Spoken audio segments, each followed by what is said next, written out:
like to welcome everyone out to our workshop for the Catalina specific plan amendment. Do we have a staff report? Yes, Mr. Chairman. Yes, Mr. Chairman and members of the commission, we do have a staff report. There's also been several items of correspondence that has come in on this workshop as well, and I believe those have been distributed to each of the commissioners at this time. Yes. Okay, so that's been noted.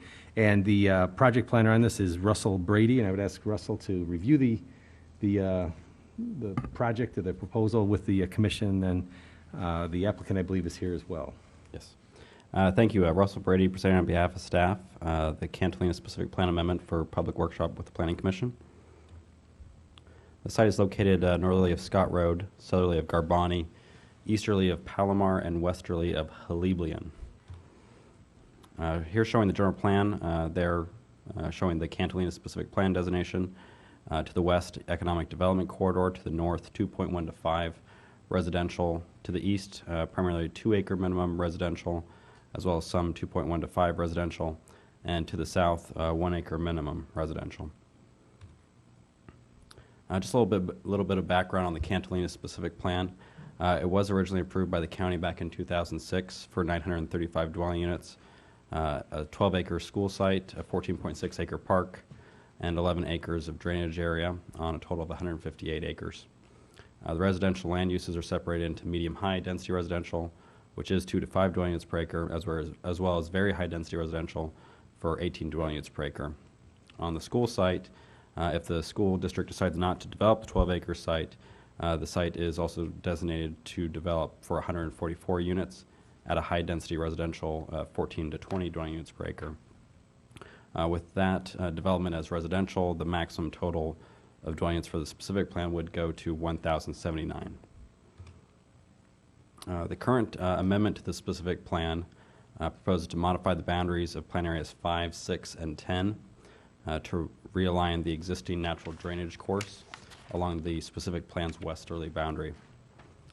The amendment would also decrease the maximum number of dwelling units within plan areas 5 and 6 from 216 and 228 to 140 and 101 respectively, an overall reduction of 203 units. It's also anticipated that the total maximum within the specific plan of dwelling units would also change from 935 to 732, and with the residential development of plan area 12 would change from 1,079 to 876. Sorry, that's plan area 4. Here showing the existing and proposed land use plans side by side. Can we go back real quick? Yeah. That previous slide, because it says for planning effort. So is the 876 including the homes on the school site, or is that with a school being there? That would be development of the school site as high-density residential. Okay, so 876, okay.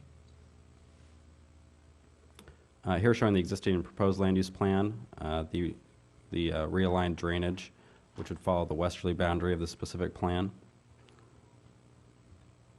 Highlighted or outlined in red there, the plan areas 5 and 6.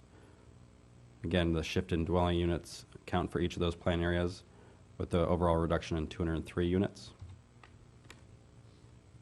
At this time, we are waiting on an application for a specific plan amendment and the supporting documents with it.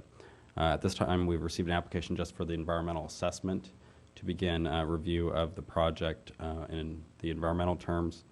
The project is anticipated to prepare an EIR, either a supplemental or subsequent EIR. Staff review of the specific plan amendment, as well as the EIR, we would address the concerns related to the realignment of the drainage, as well as any other requested change to the specific plan. In particular, this would likely include hydrology, as well as biological resource concerns related to the realignment of the drainage. With that, staff recommends the commission conduct the open to the public workshop and provide feedback to the project applicant. The applicant is here and does have a short presentation to provide as well. Staff is available for questions at this time, or if the commission wishes to wait after the applicant's presentation. This concludes staff's presentation. Okay. Why don't we take the applicant's presentation and then we'll get to questions, if that's okay? If that's okay with the commission?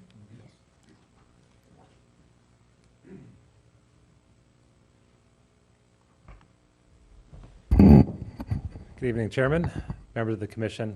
My name is Craig Christina with Richland Communities. I'm Director of Entitlement. Just to give you a brief background before Mr. Adam Rush gets into more of a presentation on our behalf, is really to give you an idea of where we're coming from, why we're making this application, and the overall purpose. And I'll really talk about the nuts and bolts before Mr. Rush gets up here. But really, we purchased the property approved in 2011 and included the specific plan, the EIR. That was all approved at the county, within the county at the time. Through that process and our due diligence and working through the market here, a number of things have come to light. Although we have 296 lots that are already approved, we already have approved tentative map, there are the higher density planning areas that do not have any tract maps in process or approved at this time. And so we had to take a hard look at this and see, is it viable to develop the plan that was envisioned? We've come to a decision point and wanted to bring it to your attention and find out, is this something worth going forward with? And there's two components. It's the land use, it's the residential densities that go up or go down. And today we propose to reduce the number of units in this specific plan. As part of that, the constructability of the drainage channel. It is actually infeasible to develop the project with the drainage channel as approved, with the 3 bridges that go across it. We saw that as a cost burden and a public safety and really an edge condition that splits 2 parts of a residential community into 2. And so we want to propose a specific plan amendment to realign that channel and then also take out the target units in the overall specific plan. Just to talk a little bit about the unit and why we are seeing a proposed reduction. I know it's contrary to what a lot of developers are doing. The densities that are the targets within the specific plan, we do not feel as a company, and working through our builder clients, working with brokers in the area over a number of years, we couldn't see building at the densities that were proposed in the specific plan, at least not for, let's call it, the next 9, 10, 11 years in our reasonable horizon. We had the decision to make. What is viable in the market was either a lower density, so not building the attached condominiums at the targeted density, but doing something on either a lower density attached or something in a smaller lot detached, we think would be more appropriate for the area, for the market, or going the complete opposite way. There's a strong market for apartments here. There's been a lot of interest on this property for apartment development. And although that's not something that we're proposing to do on this project, we felt, though, at least in coming to the workshop, we'd throw that out to the commission to find out how you guys felt on that. We won't take any criticism personally if you feel apartments aren't viable, but if there is a potential for that and going the opposite way, we'd definitely be entertaining those comments tonight. So that's really where we stand as the landowner, and we really are looking forward to developing this project. And with this specific plan amendment, really gets us that much closer to making this reality. Thank you.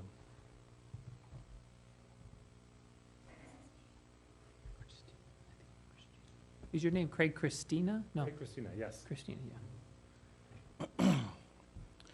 Thank you, Mr. Chairman and members of the commission, city staff. My name is Adam Rush. I represent Cask Engineering and Consulting. Our firm was the original engineer of record and specific plan preparer back in 2006 on the specific plan when it was processed and approved through the County of Riverside. And we're happy to be before you today. I wanted to take a quick moment and thank Mr. Brady, Mr. LeClaire, and staff for their diligence and their assistance over the last couple of months in reviewing our documents, and we appreciate your time today. I wanted to go through and just bring the commission and the members of the public up to speed. There we go. On where we are to date. Obviously, we would be proposing a specific plan amendment, and we were recommended to come before the commission today to solicit your comments and the comments of the public in a workshop setting. So if you have any questions, if you want to interrupt me, feel free to do so. We're open to a back and forth dialogue and more of an informal type setting. regional context and specific context, I'm sure you're all familiar with the site.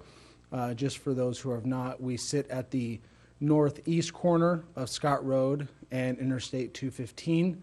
It does not include the entire of this portion here, this vacant rectangle that you see. It's approximately 200 acres of that. The city's general plan, as Mr. Brady indicated, is adjacent to economic development corridor, as well as the same designation on the west side of the freeway. And I read an article the other day that the city just approved, and I think there's groundbreaking on the Menifee Commerce Center project, which is up the street from this project as well. So it just gives you an overview. There's a variety of development throughout the adjacent areas, primarily urbanized and suburbanized development to the north and to the south, the freeway and more rural development to the west, and then existing rural residential and estate lots directly across Haleblian to the east, as well as generally what you see off of a prime interstate, interstate interchange. The site is bounded by Garbani Road to the north, Haleblian Road to the east, Scott Road to the south, and Antelope Road further to the west. As Mr. Brady also mentioned, and as well as Mr. Christina from Richland, the primary purpose of the specific plan amendment and why we came before the city a few months back is to look at realigning the drainage channel, which is Plan Area 10, which not only bifurcates the community between a higher density area and a lower density area, but also creates a lot of challenges both from an environmental standpoint and an engineering standpoint. So when we looked at this, again, in speaking with Riverside County Flood Control as one of the first steps, we all agreed that it might be in the best interest of all parties to realign that directly adjacent to the western project boundary in a more rectangular fashion along the project boundary that not only create or doesn't create that that inconsistency between the project and brings in a more cohesive development, but also provides more of an amenity to the project and a buffer there to the west, depending on what ultimately develops within the economic corridor. It was recommended to us that we propose that through a specific plan amendment, so taking that opportunity, we looked at some other opportunities with respect to land use and density on the portions of the project that are not mapped. Just for your clarification and edification, there are approved tentative maps on essentially what you would see as the canary yellow land use portions. Those are not finalized yet. We're in the process of working on those. No tentative maps have been approved on anything west of Via Toscana, which would include those more orange or tangerine portions, including the potential school site. The school site has been on the plan, so to speak, since the very inception. Menifee Valley Unified School District has not given us any indication one way or the other on whether they would like to move forward with the site or not move forward with the site. Part of the specific plan amendment, it will still be retained, as Russell mentioned, as an underlying land use for the project, and that's the difference in density. But overall, through the original EIR in the project, it always assumed that 1,079 units as the maximum density that could be proposed. Mr. Rush, can I ask Yes, you a ma'am. question? Have you reached out to the Menifee School District? Yes, multiple times. Mr. Christina could probably talk to the history of that a little better than I can, but essentially it's been, yes, we still want to retain the site, but we don't have any immediate plans. My understanding is there has not been a needs assessment conducted that shows the site is needed or not, but I would defer to Craig to see if there's. The reason why I ask is I recently attended a unification committee meeting at the Menifee School District, and they showed us projected out for the next 10, 15, 20 years. They have a new school they're needing to be built almost every year. So I would be surprised if they didn't want that lot. That's from my understanding. Yeah, I essentially think you're correct. The way that I've always characterized it is it's very similar to Edison easements. They always want to hold on to them. They may not need them but they want to hold on to them. There does have to be, I think, a decision point as the plan develops on whether it goes to a school site or residential, but if you have anything else to add to that? Yeah, I would just add that the school district has said exactly what Mr. Rush has really paraphrased. They're not at the decision point to walk away from the school site and say, yeah, please develop it as residential. We don't have a need for it. They said if they can get a strong track record of new housing and absorption in their district, in this area that it would be feeding, then they could get serious about acquiring that school site. But they want to see a couple years of runway of getting some of these homes built, because we've all been looking forward to this, this recovery in the housing industry that really hasn't materialized, and they're a little reluctant, at least from our conversations. They said, we're reluctant to commit to a property and take it in the event that we don't need to build a school right away or within the near future. So we're continuing to reserve it. We're not planning to take out the option of the school site, but for today, I think some more activity needs to happen. How long would you reserve it, or should I ask staff, how is something like this handled? Well, I will say, there has been a 2-year time period that was in the original specific plan that's came and went. So the school district was obligated to acquire the property or take the steps to acquire the property within 2 years. That didn't happen, but we all know what happened with the economy, and so we're leaving it open. We don't have a strong preference either way. Thank you. And just to add to that fact, I worked for the County of Riverside for a decade, and it was our standard practice, I'm sure it's the cities, where if a tentative map comes in, it's kind of the shotgun approach. It's distributed to everybody within an arm's reach. So in theory, the school district would receive, if a track map were to come in tomorrow on that particular piece, they'd receive a copy of that. They'd have another opportunity to comment. We are proposing to essentially kind of flip the color on the map from the blue to high density, but it still does retain the ultimate, it still does retain the school site land use. It's always been in there. The county's resolution actually identifies it as residential with the option of a school site. So until the point where the school site would say a definite no, it's still reserved for their. I looked at the map in the notebook, and it was really hard for me to see where the park was. And the writing was so small that I didn't know which lot is for the school and which lot is set aside for the park. Can that be pointed out? Sure, I apologize for that. Just have there it goes. Oh, is that me or you? That's you, okay. But I have magical powers. So as Russell is pointing here, the playing area, should have this memorized here. Playing area 9 is a 14.6 acre park. I think the intention of that is for a full community sports park maintained by a public entity. The park requirements as they were in 2006 of the plan adoption was, as you likely aware, the Quimby fees or acreage Quimby fees in lieu or dedicated acreage. The acreage we got from Valleywide Parks and Rec was 12.2, so we're retaining that and more at a 14.5 acre site, and that would be developed. How would you handle that in case the school district did not acquire that lot? That would create more housing. Therefore, the park would need to be a much bigger size. The park acreage at the 12.2 was calculated at the maximum number of units, at the 1,079. So they're well within the Quimby. Okay. But the question on the park, though, is because you have the flood channel going from east to northwest, how much of that park is going to be usable?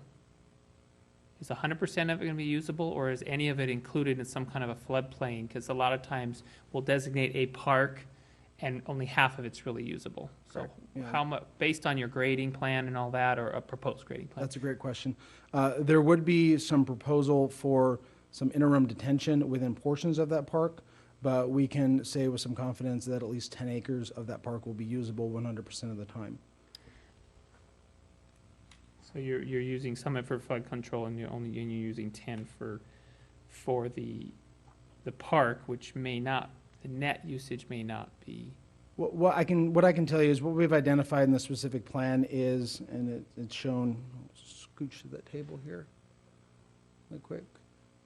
And it's being retained from the original specific plan, is 9.2 acres of that 14.6 is essentially would be dry all the time. Now, that's with the caveat that final park plans have not been designed and final engineering for that site has not been designed. So that can definitely fluctuate. Those plans would have to be approved by Valleywide ultimately and then turned over to the city for your peer review. And we would want to make sure that Valleywide is happy with that as well as the city. Sorry to interrupt you, go ahead. No, it's fine. And I mean, pending those final design plans, we're confident we have enough area to design it. Ultimately, I live in the city of Eastvale. We have a large park, about 15 acres, and in the 10 years that I've been there, it's flooded about twice and been unusable. Most of the time, not that we get a lot of rain in California, it's baseball fields and basins and things of that nature. And having it maintained by a public entity is ultimately the best option, so you have that control over making sure that things are cleaned out within a good amount of time. And you can't hold that water for more than 48 hours. So essentially, the primary changes on the specific plan would be realignment of that drainage area. We have originally spoke with Riverside County Flood Control. In concept, they're acceptable to the idea. Plans would be submitted not only to your city staff, but as well as Riverside County Flood Control, who would ultimately be the maintenance entity of that drainage facility, and we're proceeding down that path. The density of Plan Area 1, 2, 7, 8, and 9, which is the park on the east side of Via Toscana up to Haliblian, would remain unchanged pursuant to the tandem maps that are approved into there.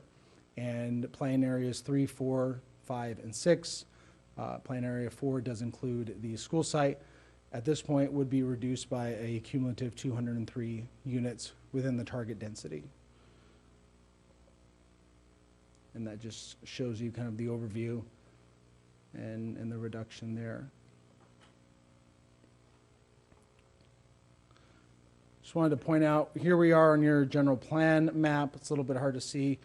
Here's an expansion of that. So the plan was obviously designed prior to city incorporation, and I think the county at that point was anticipating a large economic corridor in this. I think that's transferred over into the city's general plan, and the plan has a lot of flexibility depending on where the city is wanting to go from an economic development standpoint, but also being sensitive to other aspects within the community with respect to density and the rural nature of the community.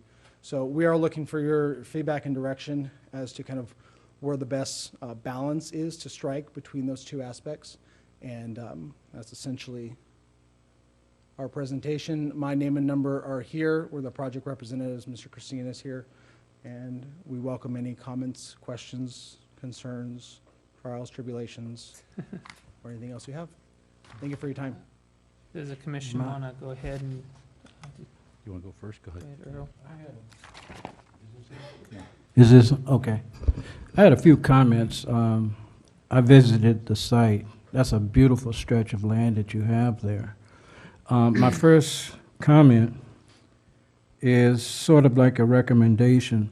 That site has a history of agriculture.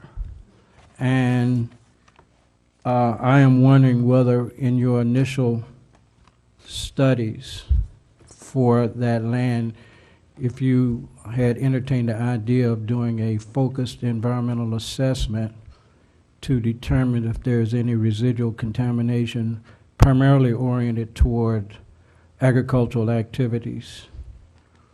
That might be something you would want to put on your list when you prepare your EIR. Thank you. We'll definitely take a note of that. I do know that a phase 1 environmental site assessment was done with the original EIR. Those typically sometimes have a life, and so that would be updated. as Right. part of the process. Phase 1 is not going to address what I'm looking at here. Correct. You'll phase need 2 a might be phase 2, necessary. yeah. Correct. Secondly, there is a bird of prey nest that's right to the west, the northwest of your site. and looks like they are treating your site as a hometown buffet.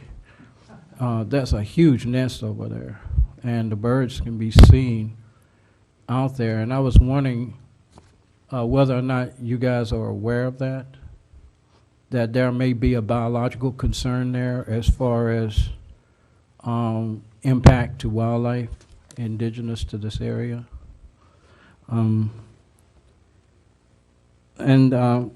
I looked at my fossilized maps of the geology of that area, and it appears that the streams that you're talking about on that site may be considered waters of the state or have a federal nexus. They're blue line streams, at least on my maps.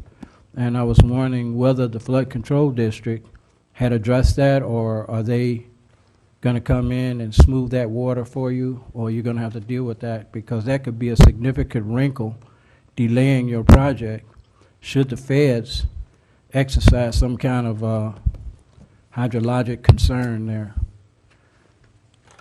And here again, Sure. these are just recommendations. Yeah, I can definitely tell you, we were aware of that issue. We've been Uh-huh. aware of that issue with the realignment of the channel. The jurisdictional delineation may or may not change, and that's something that we'll eventually be studying.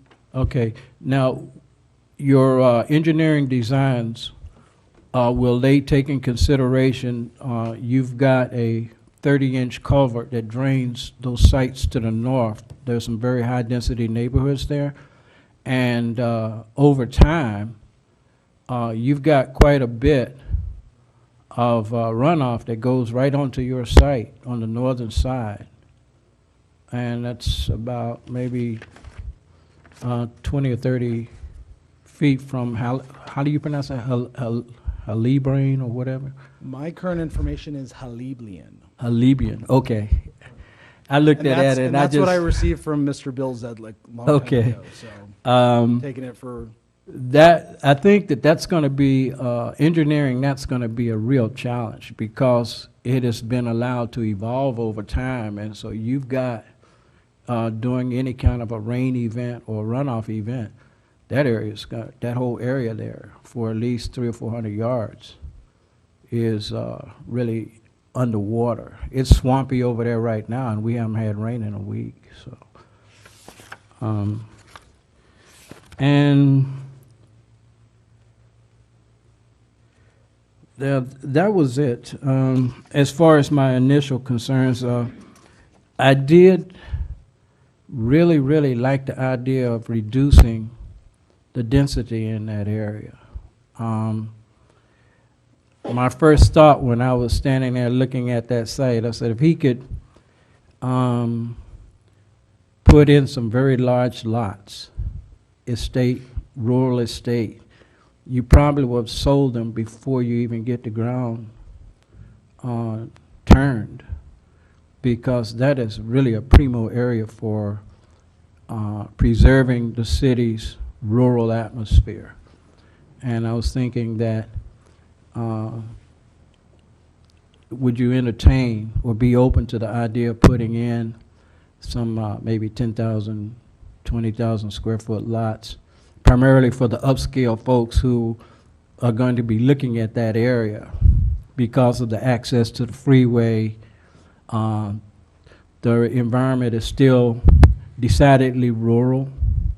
I know there's quite a few horses over there. And I would like to see that area remain as much open as possible. I'd hate to see you put in apartments. I view apartments as I do fast food, and people here know what my thoughts are on that. That's all I have. Thank you. Charles, do you have a comment or concern? I just wanted to be clear, through the information that was provided, there was a suggestion that the density be changed to 5 to 8 units to the acre. That could result in 5,000 square foot lots. And I just wanted you to have staff do the arithmetic for you so that you were aware of what the potential would be for that area if it goes to that density. So is that it, Earl? That's it? Yes, sir. Okay.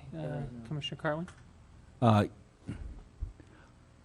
I think one of the problems I have with the project is that is absolutely one of my favorite pieces of property in our city. Every single time I come down the stretch of freeway right there and I look to my left and I see that majestic growth going out there out in the field, I find that to be a real signifying part of our city.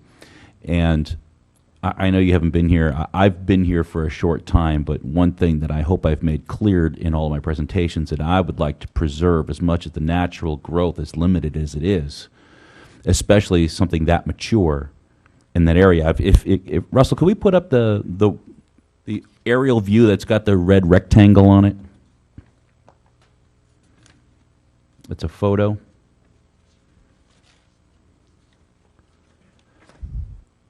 Well, that one's fine. Okay. So if you look in your property, kind of at the top third on the western edge of your property, there's that spot there. That's what I'm talking about. It's hard to see for you from there. Yeah, right there. That is, I think, one of the most mature, majestic pieces of natural growth, and it looks like that would be sort of north of your park section and across the drainage way. I'd really like to see some effort to preserve that somehow in your design, just because we have so little of it. To just tear it out and put in conforming trees every 30 yards would be a shame. With regard to this realignment of the drainage canal, is there any kind of hydrological necessity for that, or is that purely an architectural choice? Well, not necessarily architectural. Excuse me. I think the existing design follows more of what the natural course is, but in doing the engineering analysis and from a community planning standpoint, we thought that relining it to the western portion of the boundary made better sense, both from a civil engineering standpoint and a product feasibility standpoint. Why? Well, if you can see, it creates 3 bridges that bisect the community across that. Permitting those and going through and turning that over to flood control with respect to the maintenance of that is more difficult than having a straight line channel north and south, as well as with reducing the density and integrating the community. We didn't want to segregate the community with not only what's essentially going to be the major collector for the property via Toscana, but then a open space area right next to that. Do you realize how unique a property you'd have with footbridges going through the center of it? I mean, it would just be a really unique feature, and nobody else has that. No, we understand that, and I don't want to mischaracterize the drainage channel that was previously approved, or and Adam was correct. The intent of the original design was to to mimic the historical path of water. But make no mistake, it was not to be a natural feature. The way that flood control and the design parameters that we have, you are either hardlining and soft bottoming the channel or hardlining the whole thing with access roads on either side and fencing. It's an engineering feature. It is not the nice green oasis that could be envisioned if you're looking on the land use plan. It's structural. And so we're looking at it as community developers and saying, do we want to have a big structural piece sitting between the middle of our community that's separating one neighborhood from the park, or a neighborhood from the major street where the kids are walking? We're all going to be crossing the street there. It is just not going to be this a creek. In your presentation, I believe it was in your part of the presentation, you referred to these as potential health and safety problems. What's the health and safety issue there? Not health, but safety. So, talking about somebody falling off of a footbridge? No, not the bridge part, but the channel. So we have other projects in other jurisdictions where we'll be at the in the hearings, and people will be worried about the channels that we have to do, and the access that the children in the area will be having along the access road and getting in there in case of a flood. And so I don't know if it's something that is of concern to this commission. Maybe you could, just to clarify, because we were a little confused too, just going on your same question. Previously, well, let's just go to what you plan now. Are you talking about doing a tunnel underneath to move all that water, or an open 10-foot across channel? What are we talking? It would still be an open channel. There is a portion of it that gets from, let's call it the Heliblian area, where there's going to be a basin for reducing the flows and the bulking. And it will box it underneath the roadway section, and then it'll open up Is along that in the park area? the west side. Yes, along the park So area. you'll collect it there, Collect it, tube it underneath, correct, and then it will pop back out into an open channel. which is the west side, that green on the west side? Correct. On the west side of Via Toscana in the current exhibit, and the proposal would be to move it to the western property line. Which is that green line on the, not this one, but you don't have the new one. Yeah, see that green strip on the west boundary of your development there? That's That's what exactly you're right. talking about. Yeah, so it would still be designed and developed in the same format, but in a different location. How wide is that channel there, that on the west side? We haven't engineered. Just roughly, yeah, I know gonna- it's- It's going to be about 120 feet, Wide. 120 feet wide, yeah, from edge of access road to edge of access So it's road. gonna be kind of like the one over by, across from Lowe's and all that, across from Menifee Marketplace. You know how they have the channel there? Is that basically what we're looking at? Something like that? Similar, yeah.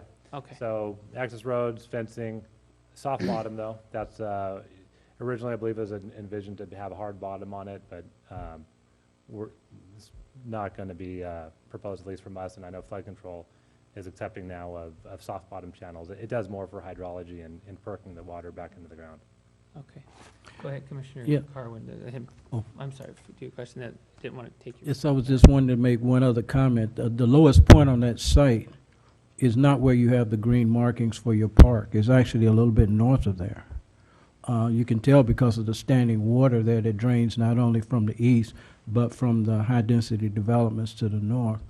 And I'm thinking that if you're going to, a water quality feature is going to be mandatory for that site.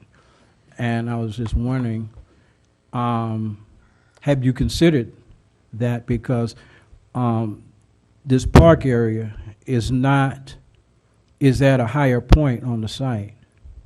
And I was just wondering, why would you put a water quality feature that high when the natural drainage Sure. is north of there? We have a few low points on the property. We have one of the low points is the part that is the major drainage channel that comes basically from southeast to northwest. There's also another low point. There's a series of low points that come from Heliblian from the east, and they cross under, and we'll be collecting that. And some of them will be smaller storm drain channels that will all be within pipes and ultimately get to this channel. But there is that one to the north from Garbani that flows down, gets back onto the site. So we have another low spot to the north. So we have this undulating topography. It also adds to the beauty of the site, as you mentioned. So we have these fingers of these riparian or riverine areas, and you are correct. There are some of them that are jurisdictional, whether they're federal or state, and so we're holding off on doing anything on permitting until we understand really what drainage solution should we go. Should we go for the one that was previously approved and engineer and permit to that, or the alternative which we're proposing tonight is a realignment. But yeah, there's a lot of work ahead of us. There's at least another 18 months just in the permitting alone. Now, do you guys own the land that's directly west? No. You got a lot, as you mentioned, riparian features there. There's a Correct. huge grove of trees over there. Separate. Yeah, Yeah, and I was just wondering, you guys own that? it gets a little denser. On the aerial photo, you could see where it changes. As it changes color going to the west, it gets a little denser. That's really where our property line is. That's another, there's a different family that owns that property. We have no connection to it, other than we would be matching our drainage line to exactly match To that what they drainage have line. over there? So everything that enters the property the way it comes in today, and all the water would be exiting the property in the same manner that it exits today. Okay, because there is a hydrologic connection between that and Paloma Wash, Yeah, there's which is up to the north there. yeah, just to the northwest, right off of our Right. property along Garbani Road. There's some culverts that go underneath the road that actually may be undersized to Yeah. current standards, and so all of that will have to be addressed on our site. We can't create those downstream Right. effects, and so we'll be playing around with our basins and debris basins or detention basins to meter that flow so it either doesn't exacerbate that problem, or there's improvements that go and upsize those pipes in our Garbani, so it does continue to flow through. So there's going to be a number of engineering items that will fix or change problems out that are existing today, but I could speak more on that if you like. Okay, well, no, I was just trying to satisfy those cobwebs in my brain on that. Those are Thank all you. very real issues. Commissioner Carmen, did you have more questions? I just had one question for staff. What is our duty to honor the prior specific plan approved by the county? Are we bound by that in any way? And I'm not suggesting this, but just for example, can we disapprove it and start from scratch, or are we bound to honor what's in place currently and then amend it from there? That might be for city attorney to answer. Well, I'll start first. Basically, I think they do have an approved specific plan out there to try to be able to go in and deny it or say, hey, you got to start from scratch, could be problematic. I think if the attorney wants to. Correct. Yeah. Yeah, correct. I mean, they have basically a viable and approved plan, which is given the same weight and effect as a general plan in a lot of ways. And we are now in the process of revoking it or changing it. It's just that is approved and that stands the way it does. So more specifically, if they wanted to, they could go forward with the plan as it's approved right now without us doing anything further. Correct. I understand. Thank you. And also to note that there is the approved track map, which covers kind of more the eastern boundary of the specific plan, so that is an existing entitlement for the project. Is that it? That's it. Thank you. Commissioner Folsom? Maybe this is a question for staff, but I assume there was a traffic analysis that was done originally with the EIR when it was with the county. Now it's in the city with our new general plan. Will that impact this project, and will they have to do a new traffic analysis, or how does that work? They will be required to update the Can you turn your mute off? Thank you. Okay, sorry. So they will be required to update the traffic study that they have submitted to make sure that it will be in conformance with our current general plan. So the drainage study will be required to be updated as well, of course, because they are realigning the channel, and that will definitely impact the study that was presented to the county. And we anticipated that, and we'll be carrying forward with that. Okay. And Via Toscana was the previous name of that road. Is that where it would come out onto Scott Road? Is that where the road would be? Excuse me. No, Via Toscana, both in the adopted plan and in the proposed amendment, creates a half moon and has entrance into and out of the site, but not at this point connecting into Scott Road from that particular alignment. It comes down on the western portion and then intersects with Scott Road. Right, okay. So the ins and outs are only on Scott and Garbani, correct? Yes. What about Palomar Extension, Palomar Road? You're going to extend that site? I mean, that's on your western boundary, Palomar Road? It's on the west, yeah, just on the other side of that green Yeah, I strip? believe that's where the street line's up, and so we'll be pulling that through that half moon, right? Yes, I apologize. I was trying to orient myself. So Palomar Road, thank you, Russell. Right. Via Toscana comes up into there, and then, yes, it'll extend up through the balance of the site up to Garbani. So you're going to put that road in? Yes. Okay, It lines up for a four-way intersection at Palomar. okay. And how about out the south on Scott Road? It looks like there's another road just to the west of there going south. Does anyone know what That's the- Little Rib. Okay. Yeah. Is that a very well-traveled Well, road, or is that's that an a... issue that I'll bring up in that, yeah, well, there's about 100, 150 homes in our development there, and directly south of Halibian, if I always pronounce it wrong, and that one, you were talking about Little Reb, both have quite a bit of travel. So one of the issues would be Are you planning on putting a traffic light on Scott there? And if so, we got to think about reciprocal access onto Scott, onto, Haliblian? Helibian there, coming out from the south.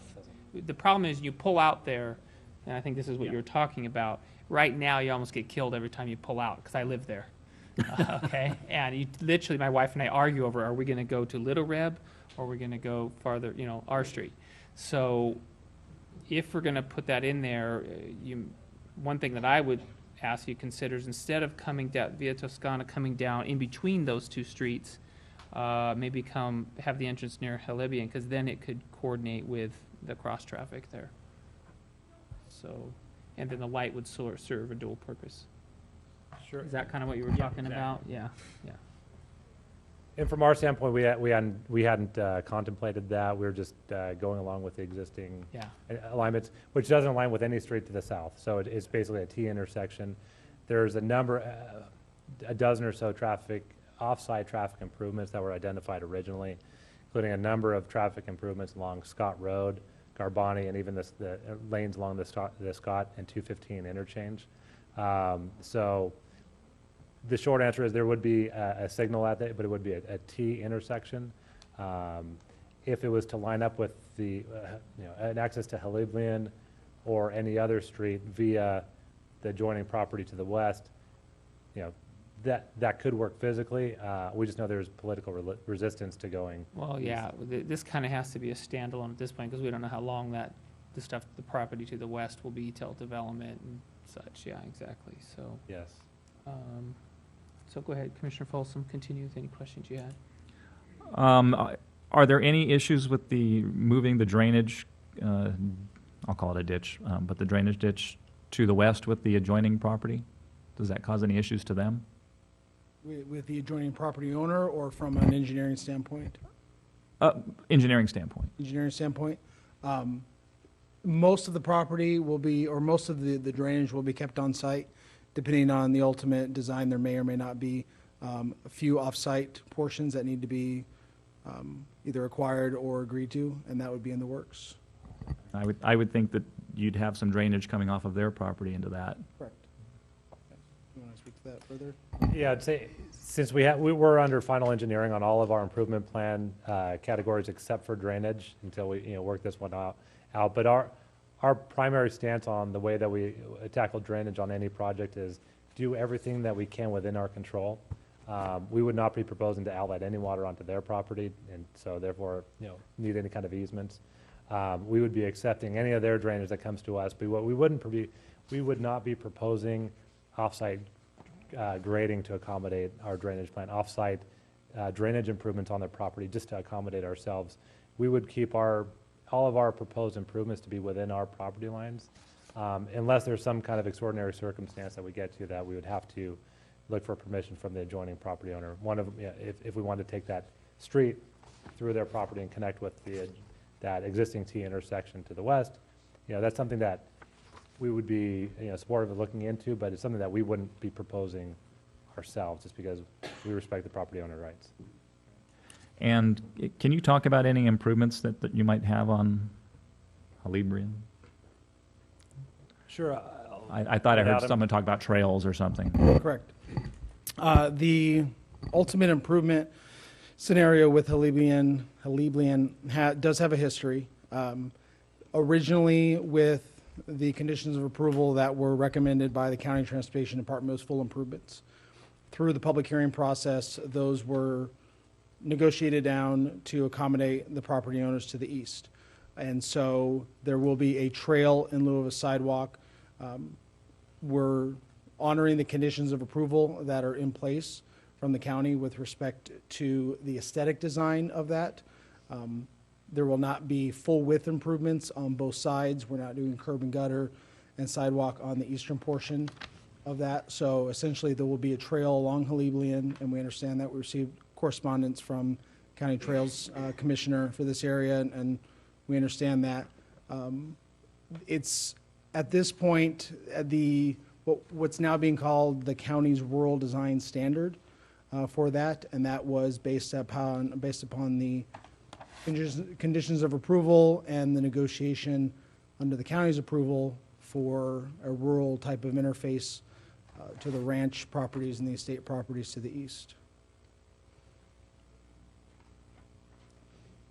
Lisa? Well, thank you for coming and doing this workshop and giving us this opportunity. Since this was first addressed in 2006, and now new owners in 2011, is that what I understand? I understand that there is some history here, that this really, County Supervisor Stone really pushed hard for the park, and not just an open area, but soccer fields possibly, and baseball fields, which are a great need here. So I'd like to see that stay. When does the specific plan expire? When is your plan expiring? Does it expire? The Yes. specific plan does not expire. Okay. That's the All right. same as zoning, essentially. Okay, all right. And so I do have a concern with the way you want to move the channel, just because of our general plan.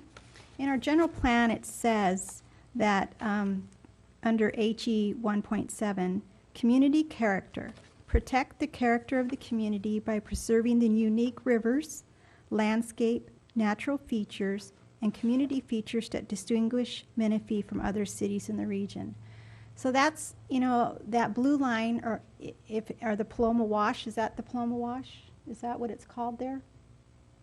I think it is.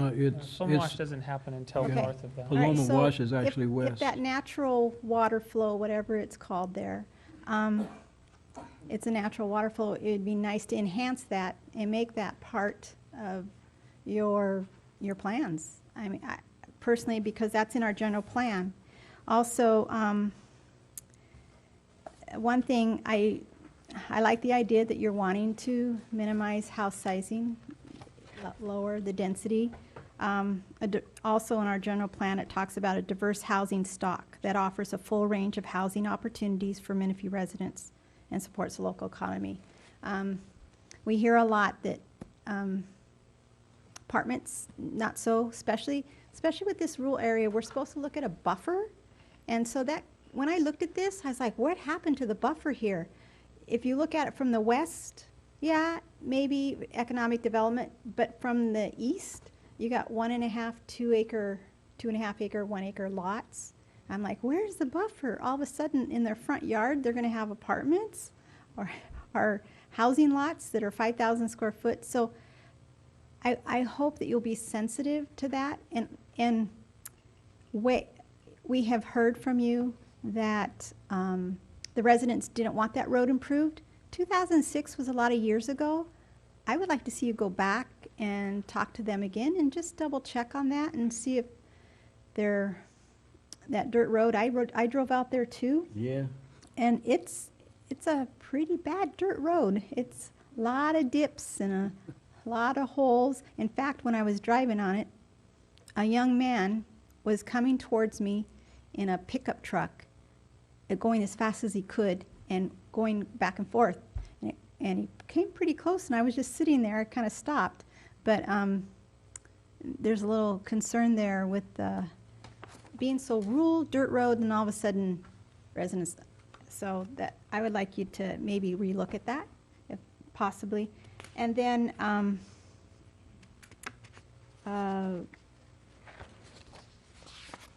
me see here. Again, also the traffic study and circulation from 2006, if that's when the first study was done, definitely we need a new study, because Scott Road is not the same that it was in 2006, even 2011. So those are some of my concerns. I And appreciate that. And excuse me, I know there's been a lot of studying, a lot of work at the county and the state level with Scott Road, and so that'll be taken into consideration as well. okay. Yeah, I know there's possibly, we don't know when, but there should be a widening of that bridge and interchange there, which will help immensely. So those are just some of my concerns looking at your project. Okay. Thank you, by the way, for coming. We strongly encourage each development to come before us in a workshop setting. This was very smart of you. We don't want you to spend money on stuff that might have to reverse, and we appreciate you helping us have a hand in designing a good project. First of all, yeah, I would say stay away from the apartments. That's because of the area, and it's just not, just to know the history on this. I personally, my family and I fought this project. We live across the street because we moved here to be rural. And that kind of was one of the first pokes by the county, so to shove more high density in there. So it does have kind of a sore spot. But like I said, I appreciate you coming, taking our input. But yeah, stay away from the apartments. The detached home is kind of where we would prefer to go on that. Question I do have on staff, possibly between the two of you. If they are not going to improve Helibian, whatever it is, normally there's fees that they either have to improve the half, and that costs, the fees, the equivalent fees. Was there something negotiated that they had to do to offset that since they're not doing that improvement in the specific plan? Was there some other, because basically you're getting away with not having to improve the road, so where does that cost go? What other improvement has replaced it? Are you speaking specifically to like a cash in lieu that would be done for? Whatever, swapping additional parkland, other improvements, what was? I don't know offhand myself if there was any consideration for that in terms of, because the road wouldn't be fully improved to the standards, they still will have to pay or whatever, and I don't know if they have any other agreements were done at the time, but other traffic like TUMP fees and so on as well would still have to be paid. Developer impact fees, I Well, believe, yeah, would they're still going to have to be do all paid. that, but in addition But for the to road that- itself, I don't know if there was any additional agreement, and maybe the applicant can respond. The improvements for Helene went to the Riverside County Plan Commission with full improvements, and it was at that point that negotiations happened between residents within the city, or excuse me, in the future city, and County Transportation Department. And what you see before you today was the negotiated standard. Based upon that, the developer at the time accepted those standards. It's not to my knowledge or reading the conditions that there was anything to make up or supersede that down the line, because from the residents' perspective, I think that would have been perceived as a kind of Cityfying the street, yeah. Yeah, exactly. That eventually it would be turned into something that they did fight through 2 plan commission hearings and a board of supervisors. I'm not hearing saying to- you should, but I'm just saying what we normally would require of a development is say, fix the road, just like you're gonna have to fix that other half of Scott, okay? It's just standard. Since you're not doing that, my concern is, if they're just gonna leave it dirt, per the resident's request, who's responsible for eventually, graveling or grading or maintaining that road? Because, yeah, it's a pothole heaven right now. Yeah, and just to, I think, a point here, and I'll just, with the attorney as well to confirm, but again, if they are going to be amending the specific plan, that does give some opportunity to open that back up and possibly condition again that street or have that, and that again is something I think we'd look at through the traffic or with engineering as well, Public Works, to see if that street could be improved or should be improved. Well, yeah, I think that's something to think about, because I'm not saying pave it, but what I'm saying is, if they don't, and 5 years down the road, this thing's a mess, who's gonna pay to fix it? Is it gonna go on the county paving schedule, or what is it gonna do? Not county, city paving schedule now. Yeah, and that's something I think that we'd want to look at as well, because in terms of maintaining that street out there, ultimately, if it's a dedicated public street, there's going to be maintenance requirements, and if we have an improved street, the maintenance would be significantly less on that street as well. So if we can get those improvements, that may be something we'd want to consider as part of this amendment. What I would suggest in this is whatever the cost you would have put forth through paving, curb and gutter and all that be put towards a city fund towards maintaining that road, and ultimately maybe the east side property owners do want to maybe have it gravel or whatever, the funds will be there to do it, because basically this is our one chance to improve that half side, okay? I'll just mention also, there is a trail as part of that, not Yeah. to say that a trail is like for full paving and sidewalk, but It's a DG trail, right? Correct. Okay, yeah, you would have to do, that's actually less expensive than a sidewalk. Understood. And I'm not saying that that supersedes or takes the place But you are of your doing full that, we improvement. So appreciate it. there is work going to be out there that'll have to be maintained by an entity. Are you proposing a CFD for that, or a homeowners, or is that gonna be public right-of-way, that trail? Is that gonna be the homeowners, or is that public right-of-way, that trail? I believe it'd be in the public right away, and So, I'm are not they sure. gonna be Sort of conditioned to go into some kind of a community service area, or what's gonna pay for that? Oh, there you go. They will be actually conditioned to annex into our CFD that is in the process of formation right now, in lieu of you being conditioned to annex into the L and LMD 89-1. So that would help pay for the maintenance of the public improvements. Okay, so they're gonna go. Yeah, and I appreciate that. I think ultimately, whatever maintenance form it takes, a public road and public feature should be maintained by a public entity. Yeah, and no whatever- problem with that, yeah. Whatever the city's comfortable with, that's fine. Again, with the specific plan amendment, and it's open, I would like you to contact those residents again and get it updated per their request. Thank you. Yeah, I would like to expand just on what Commissioner Sobek said. After driving over that road there, I was thinking that you guys were going to go ahead and improve it, because there is some significant runoff from east to west, which means that if you leave that road unimproved, you're going to be dealing with a whole bunch of runoff onto your property, and you may want to entertain an idea or some kind of thought about putting in some diversion features to compensate for that runoff from the east side. What, we're running out of time here, so if I could make just a couple quick comments and then we'll shut it down. Go ahead. Just a reminder to, if there's anyone in the Yeah. public that want to make some comments as well. Make a couple quick comments, we'll ask for public comment, and then I would encourage you to talk to staff maybe to clarify any things we didn't touch on tonight. Couple thoughts. I would like staff to look into if they have the housing of that park designation, if how much is that is going to be flood control, and how much is going to be permanent usable park, and make sure that's within Quimby or exceeding it.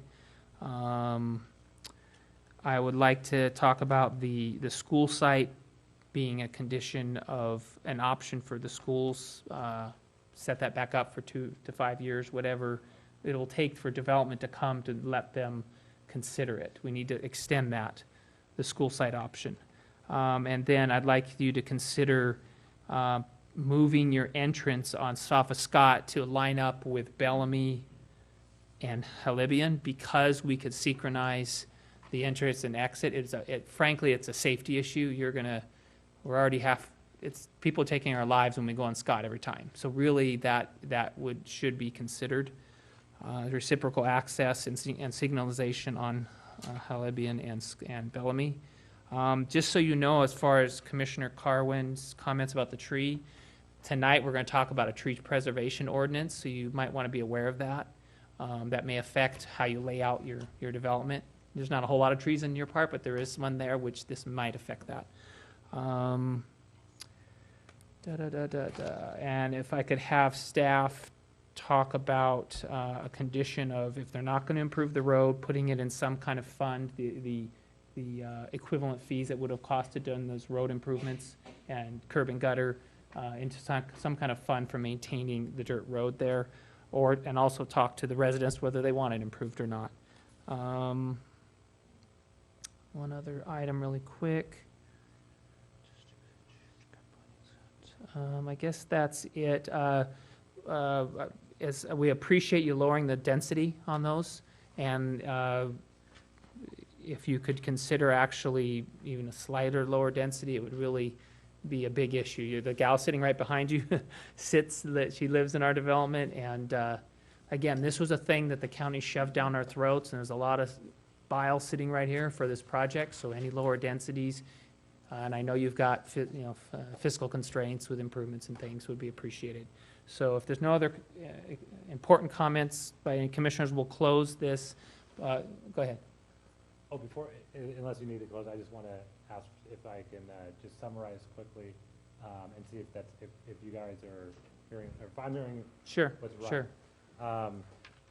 Would it be fair to characterize it that you as a commission would be open and entertaining a specific plan amendment to lower the density and realign the channel, given the condition that this would open up the conditions of approval?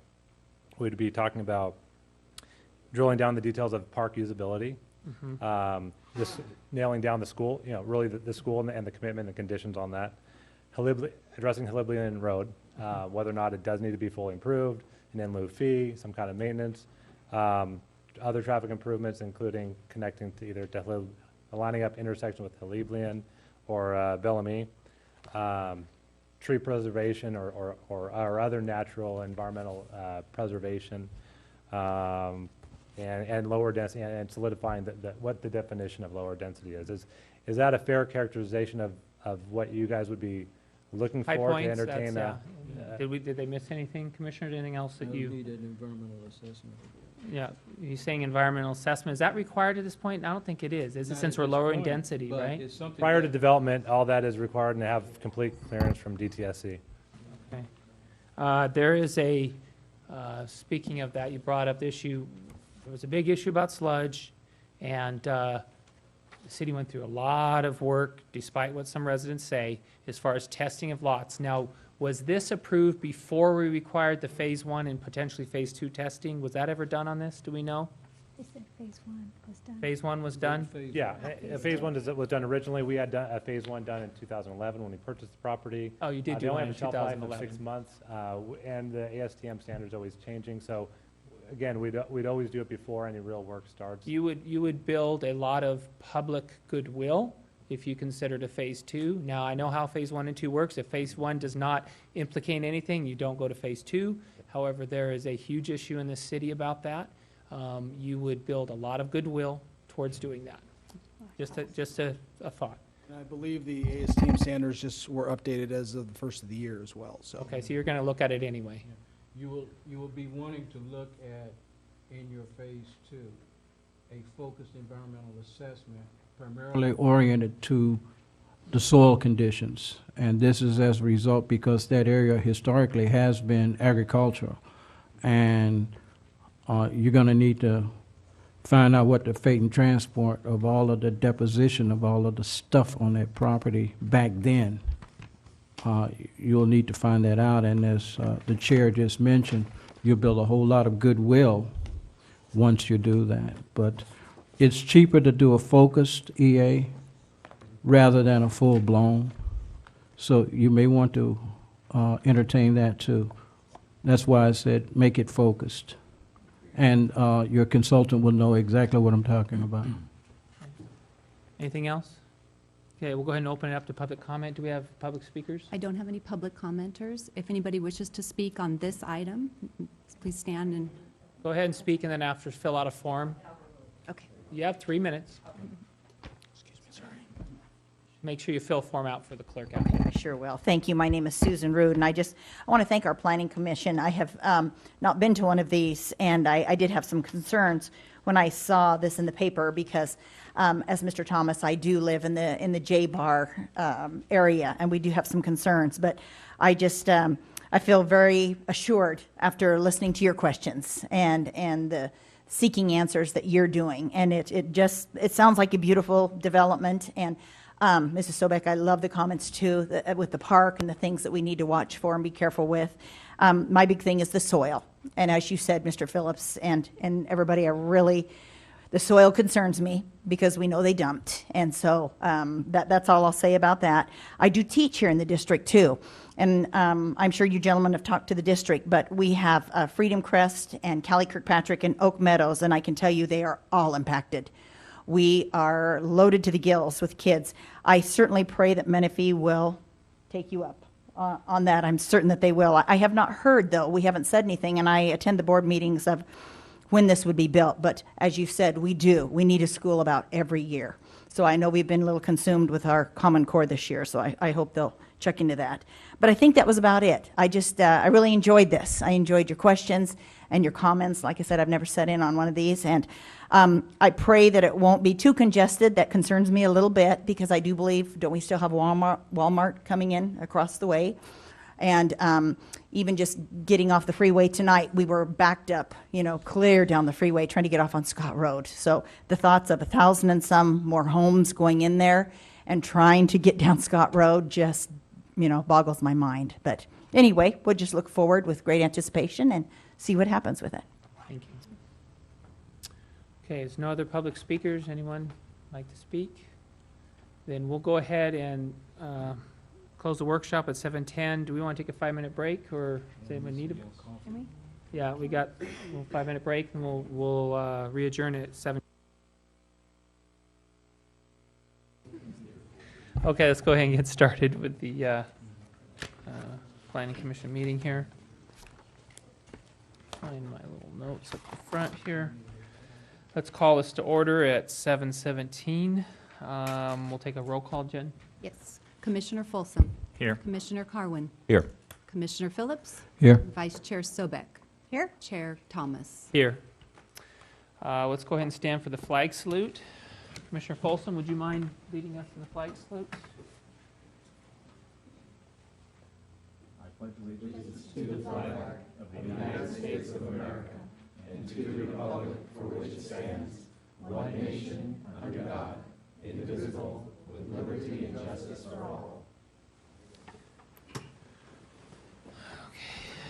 Next week, I'll be calling on you, Mr. Carwin. So. Memorize those words. Yeah, that. He wasn't ready for that, so that was a test. You did good. So, do we have any modifications to the agenda, or? No, sir. No? Okay. And then we don't have any presentations. Do we have any general public comments? At this We time? do, sir, and the commission has also received comments from Betty Boris in your blue folders. Okay, we have that. So Katie Manier.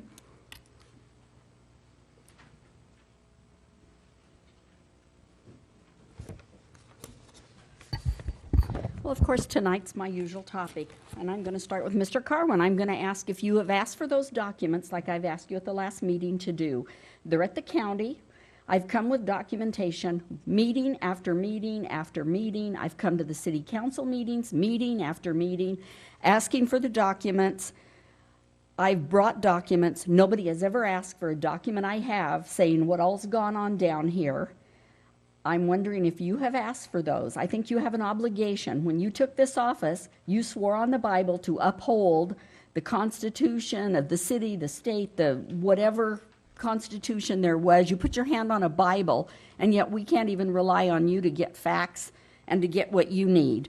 We have an attorney sitting up here, and we have an attorney for the city council, and they haven't done their part in their due diligence either.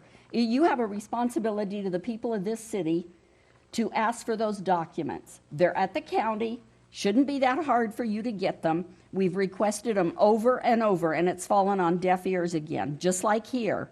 I was surprised tonight to hear Chris Thomas talk about dumping of sludge.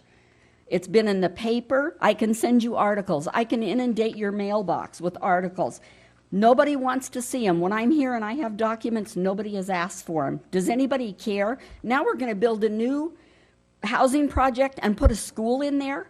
Has anybody checked to see what all goes on at Santa Rosa Academy that was built on sludge and how many sick kids and teachers there are there? I can tell you. I can talk about it because I've been there and I've talked to people. So I think you guys need to do your research, all of you. I think you are lax in what you're doing. I think you're putting the public at risk over and over. And you bought a house in a neighborhood that's contaminated. I don't know how you live there. I can spend about 10 minutes there. I can't breathe.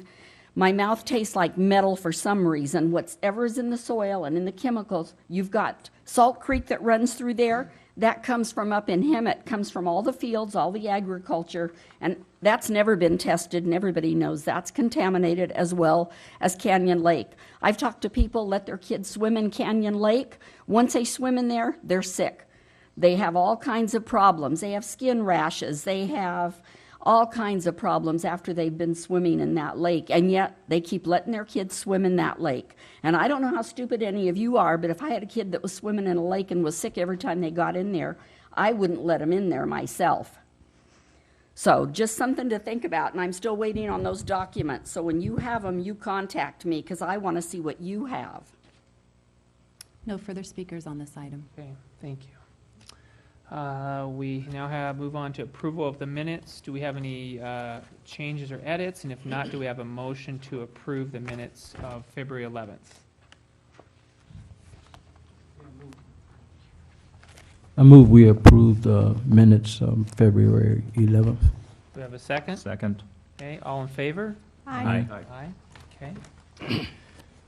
We have nothing on the consent calendar, so that moves us to item 9.1, the public hearing for adoption of the environmental determination ordinance of established standards and criteria regulating park design, landscaping, and tree preservation. Mr. Chairman and members of the commission, I would like to introduce, and of course I think you know very well, Mr. Charles LeClaire. He is the one that will give the presentation to the commission this evening as well. This is part of the ongoing process to update and revise our development code, and I believe Charles will get into that with the commission as well. So, Charles? Thank you, Commission. The item before you tonight is a possible code amendment dealing with the items that the chair just mentioned. As Mr. Brady just commented on, this is one of the many chapters that will be in our development code. The commission is familiar, because you've had to go through several chapters that are out of sequence with the entire code. This is one of those chapters, and the reason behind that is that there are some things that are necessary to be in place for the advantage of the community, such as this particular ordinance is needed in order to preserve a grant that the city has that will expire if we don't have this ordinance in place within a reasonable period of time. So we've moved it ahead in the grand schedule of things. Obviously, you're on chapter 32, the EDC chapter, maybe it's 28 even, and this is chapter 86. So obviously, it's been taken well out of sequence.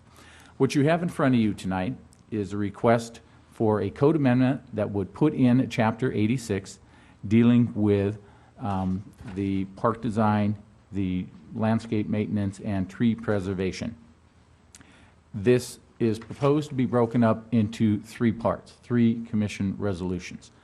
The first resolution, 202, would forward a recommendation to the City Council to approve an ordinance that would establish the chapter that would allow for the park design, the tree preservation, and the landscaping, both on private property and public property.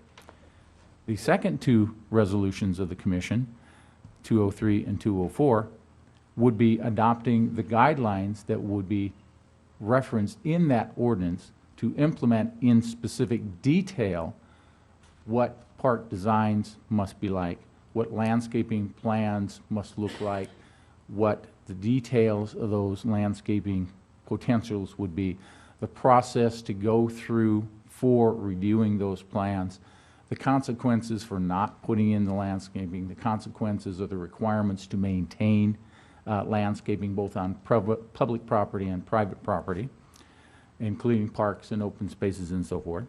One of the major goals in the goals and policies of the general plan is to call for that consistency between private property, whether it's residential, commercial, industrial, and so forth, and whether it's public rights of way, whether it's park, or whether it's open space, so that you don't have a mishmash of landscaping, methods of irrigation, ways of controlling that irrigation, and so forth. It makes it more difficult for the public to deal with on private development, makes it more difficult for the city to deal with having again, a mishmash of different standards and different types of improvements.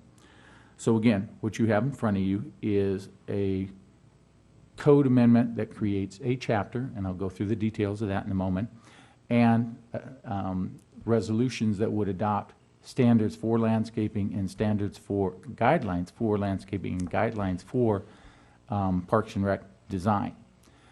Why they are guidelines is an important issue, and it's stated in the staff report in two different areas. If you create an ordinance that has these details in it, the guideline details in it, then in order to change those, for example, if for some reason the city learns that a certain thickness of pipe is no longer necessary, you know, the PVC that's used for sprinkler systems, or the separation between trees, the spacing between trees is found to be too tight. It's over, the trees don't do well because they're too close together, and you want to modify those standards. If it's only in a resolution adopted guideline, then through the Planning Commission and the Parks, Recreation, and Trails Commission, you can change those guidelines by one public meeting. If it's in an ordinance, you've got to go to the Planning Commission and Parks and Recreation and Trails Commission, then on to the City Council for 2 meetings, and then a 30-day referendum period. It's a much more involved process. And when it comes down to the details of how thick the irrigation piping is, spacing of the trees, whether you use 1 pole or 2 poles to hold up a young tree in a park before it gets to a level where it can go without the support poles. All those details, obviously with there being 60 plus pages for the guidelines for landscaping and 110 plus pages for the design of parks and so forth, there are a lot of technical details that are involved in this process. At some point, the commission needs to trust, both this commission and the Parks, Trails, and Recreation Commission needs to trust staff that the technical details, the processes that must be gone through, the requirements for inspections, the requirements for maintenance, the consequences for not maintaining, and the methods to deal with that are technical issues that staff has put together through a series of gathering of information through other communities, vetting it very carefully through our own experts that we have here in city, and work through those details. Again, we have this separated into 3 categories so that you have the opportunity to move the ordinance that deals, to move the recommendation on the ordinance to establish the chapter forward. And if you don't feel comfortable with 60 plus pages and 110 pages for tonight's meeting, you can review those at a future date, or pieces of it at a future date. Ultimately, for when the code is in effect, that the resolutions would then be in effect as well, so that they could be enforced. Within your, and if that's not clear, it might not be, I'll try to clarify it for you with questions. Well, basically what you're saying is when we finish the code, we'll have a chance to make any adjustments then. I'm not the code, the development code, before the other chapters are done. If we wanted to amend this later, we could.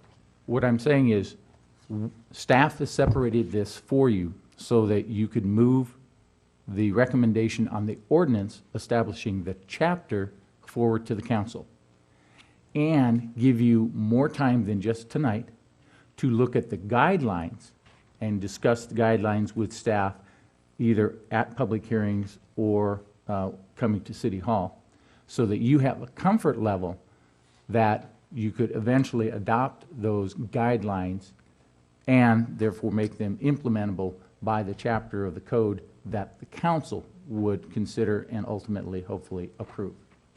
We broke it up so that you aren't pressed for tonight or the next meeting to get nearly 200 pages of technical detail understood and absorbed and agreed to. Within the development code proposal, you have the standard language dealing with the purpose and the applicability to new projects and existing development, park development, and even exceptions to the standards that are required. You have landscaping and irrigation plan submission requirements. You also have landscape requirements that give you details somewhat of the general, the more planning-oriented requirements for submission, so that the commission can look at plans, or staff can look at plans. There are also a section of this chapter dealing with special landscape requirements, and beyond that, even special landscape requirements for residential developments, so that we've broken it up so that you have some means by which to make sure that there's quality development, landscape-wise, park design-wise, tree preservation-wise, within the community. And again, I point to the general plan goals and policies, where there are goals and policies that emphasize a consistency, the need for standards, the need and desire for high-quality standards, and the need for consistency. Again, back to the chapter, you've got a section that deals with maintenance and even violations. You've got a section that deals with removal and replacement of required landscaping. You've got a small section, but it refers to a large set of guidelines dealing with park development design plans. And then you've got a section, that being starting on 13, that deals with tree preservation regulations. And it goes through a series of things calling for tree preservation. Ultimately, there's tree replacement, protection of existing trees, and so forth. Again, the general plan has many goals and policies that call for the preservation of landscaping in this community. You, in the workshop before the commission meeting tonight, expressed concern for landscaping trees that are in the community now that people do see as they drive by on the freeway. It is something that is noticeable. It is something that is identifiable with the community.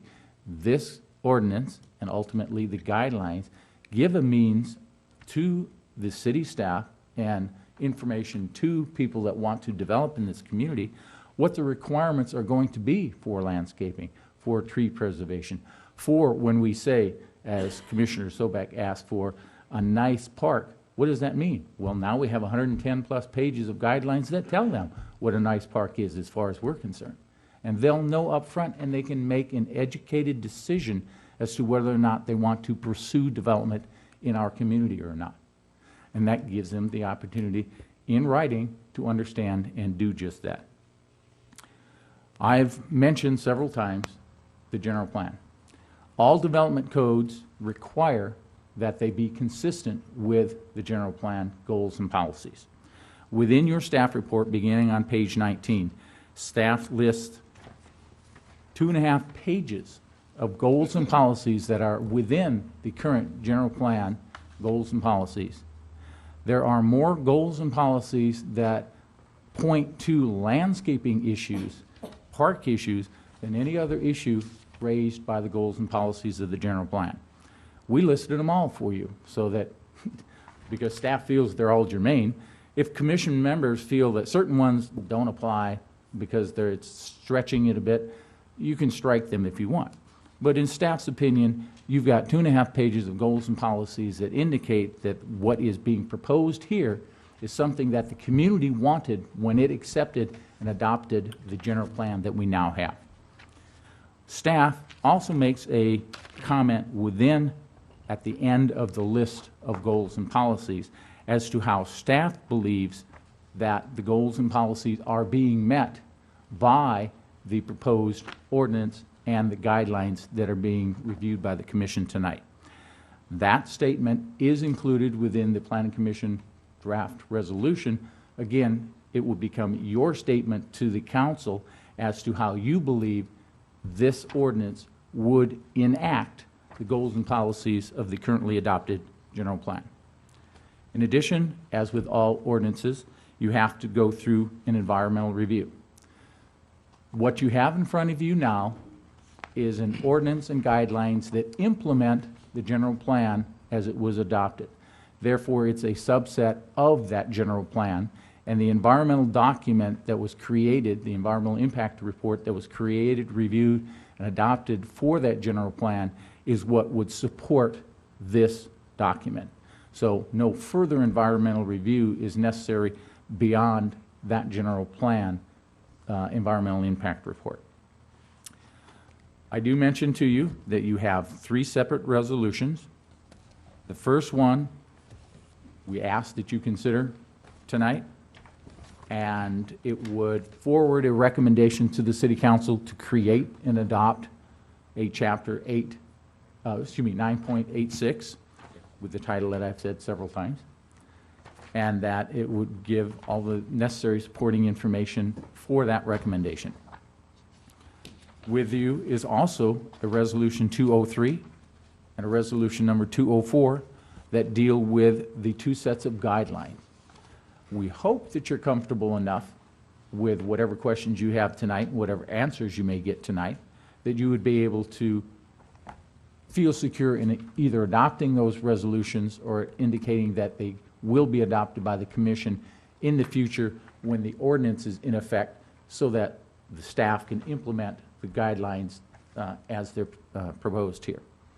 But you have the opportunity to either continue, if you're not comfortable with either the Resolution 202 or the Resolutions 203 and 204, to continue it to a future meeting date and get more information to give you a comfort level. You also have in the audience tonight, you have Gary Foyt, who is our landscape consultant that is an expert in all these fields and will be able to answer every single question that you may have on that. And you also have Robert Lennox, who's an expert on park design, and will be able to answer those questions for you if you want to discuss the guidelines tonight. With that, it's a lot of material, grant you. A lot of it, most of it, is technical details. A lot of the Chapter 86 is framework that you've seen repeatedly over and over: purpose, applicability, violation, and appeal, and so forth. So those things are familiar to you. So with that, again, you have resources here tonight that can answer questions, hopefully, and I will attempt to answer any questions you may have at this point. Commissioner Folsom. Okay, I've got a few things to go through. Just, it would make a little bit of sense to me to change the title of the chapter to Landscaping, Park Design, and Tree Preservation, just because the way you have the sections laid out, the landscaping comes first, then the parks, and then the tree preservation. So just a... If that's the desire of the commission, not a problem. And then, can you explain the applicability? I know there's a section here, but can you explain when and where it What page are you applies? looking at specifically? 5 of 56.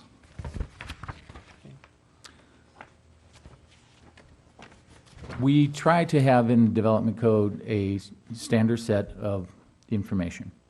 We try to here make it clear that this chapter applies to new projects, existing projects, if they do something on the property, park development, and exceptions. We're trying to make it clear that if you've got your existing single-family residential home, except for tree preservation, these standards you're not subject to them. Okay, because that's where one of my questions is when we get over to page 15, plants in parkway. The property owner whose property abuts the sidewalk or parkway in which plants or shrubs are growing shall keep such plants or shrubs trimmed 3 inches back of the curb or sidewalk line. Does that apply to single-family residents? Yes, it would. We're trying to distinguish whose responsibility it is that if you have landscaping on your property that extends into the public right-of-way and therefore becomes a liability to the public by that landscaping, that it's that homeowner's responsibility to maintain that landscaping. Okay, and it's the same thing with M, trees on private property, and P, plants along property line. Seems like all of those apply to single-family residences, but that doesn't seem to say what, to be in conjunction with the applicability. Okay, I understand what you're saying. Then we need to clarify the applicability to make that portion clear. Right. So yeah, what is the determination of which sections are applicable and which are not to single family? Is there some criteria, Charles, that?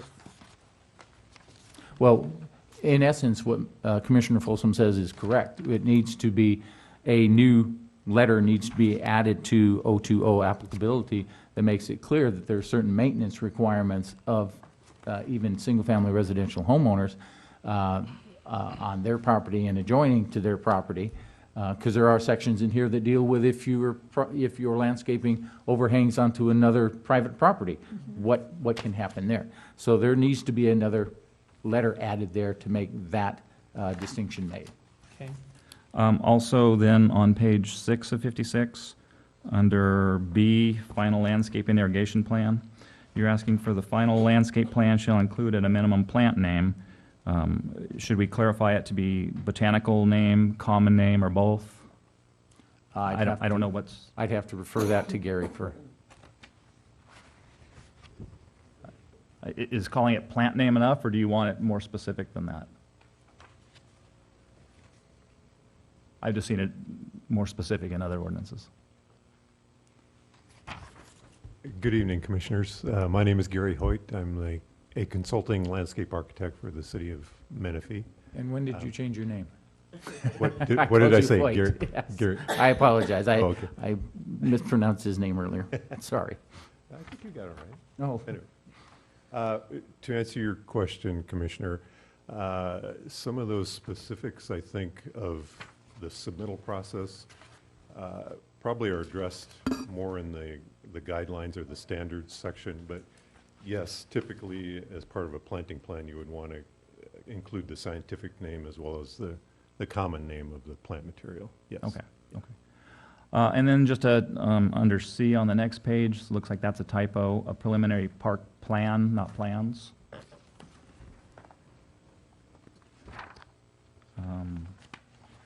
Well, there may be a variety of plans. There may be a Okay, did parking you lot mean that to plan, me? a tree plan, a landscaping plan, a playground plan. Okay, so then forth. preliminary park plans, Right. not a preliminary park plans. Yep. And then if you could just clarify on page 9, number 4, under screening, it refers to a figure on the next page, but I didn't really, at least I didn't understand how the figure related to what was being described. Can you just tell me if I'm just being ignorant or if that? I had the same question.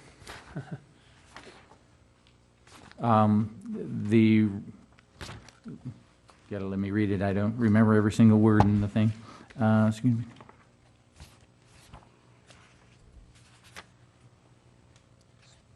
Oh, it simply refers to, if you look at the diagram, you've got two trees with someone in between the two trees.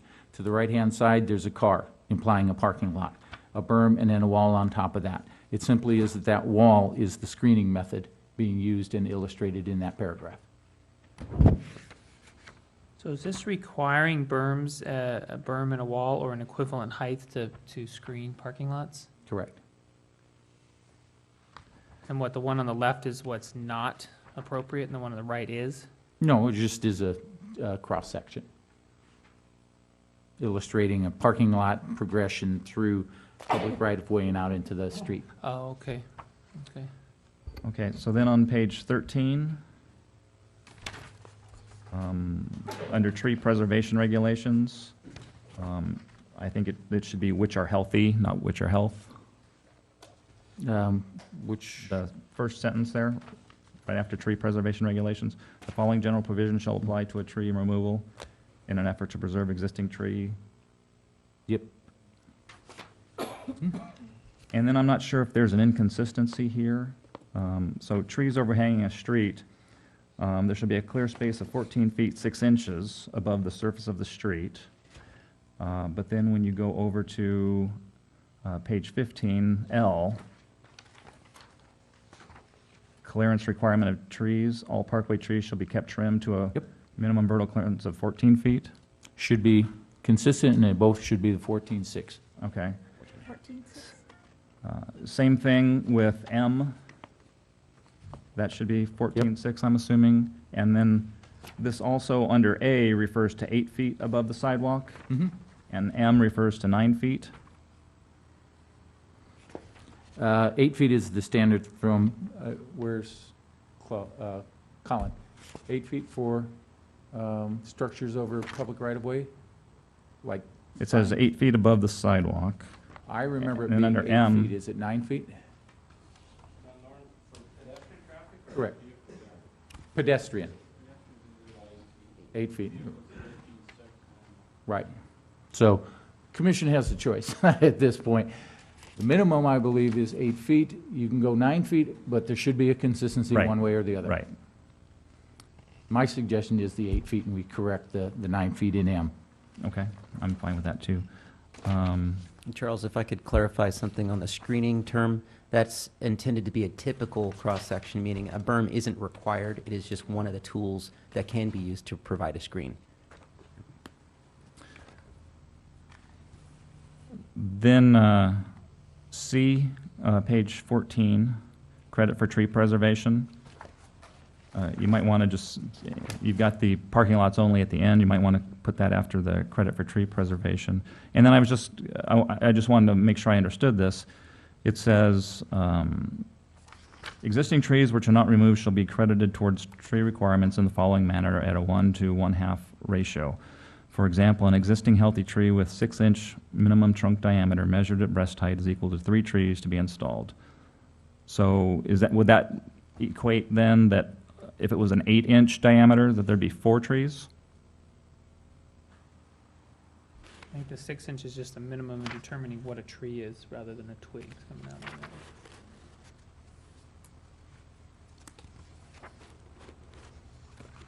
I'm not understanding that. Tree with 60 measured at breast height is equal to 3 trees.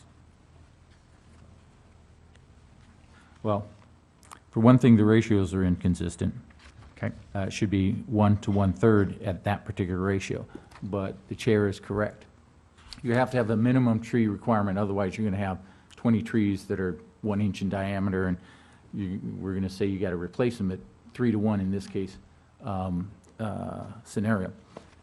What this is trying to say is that if you've got a tree that's at least 6 inches in size, then you have to replace that tree if you remove it by either the 1 to 1/2, which is 2 to 1, or if it's in, as the sentence shows, 3 to 1 by 3 to 1.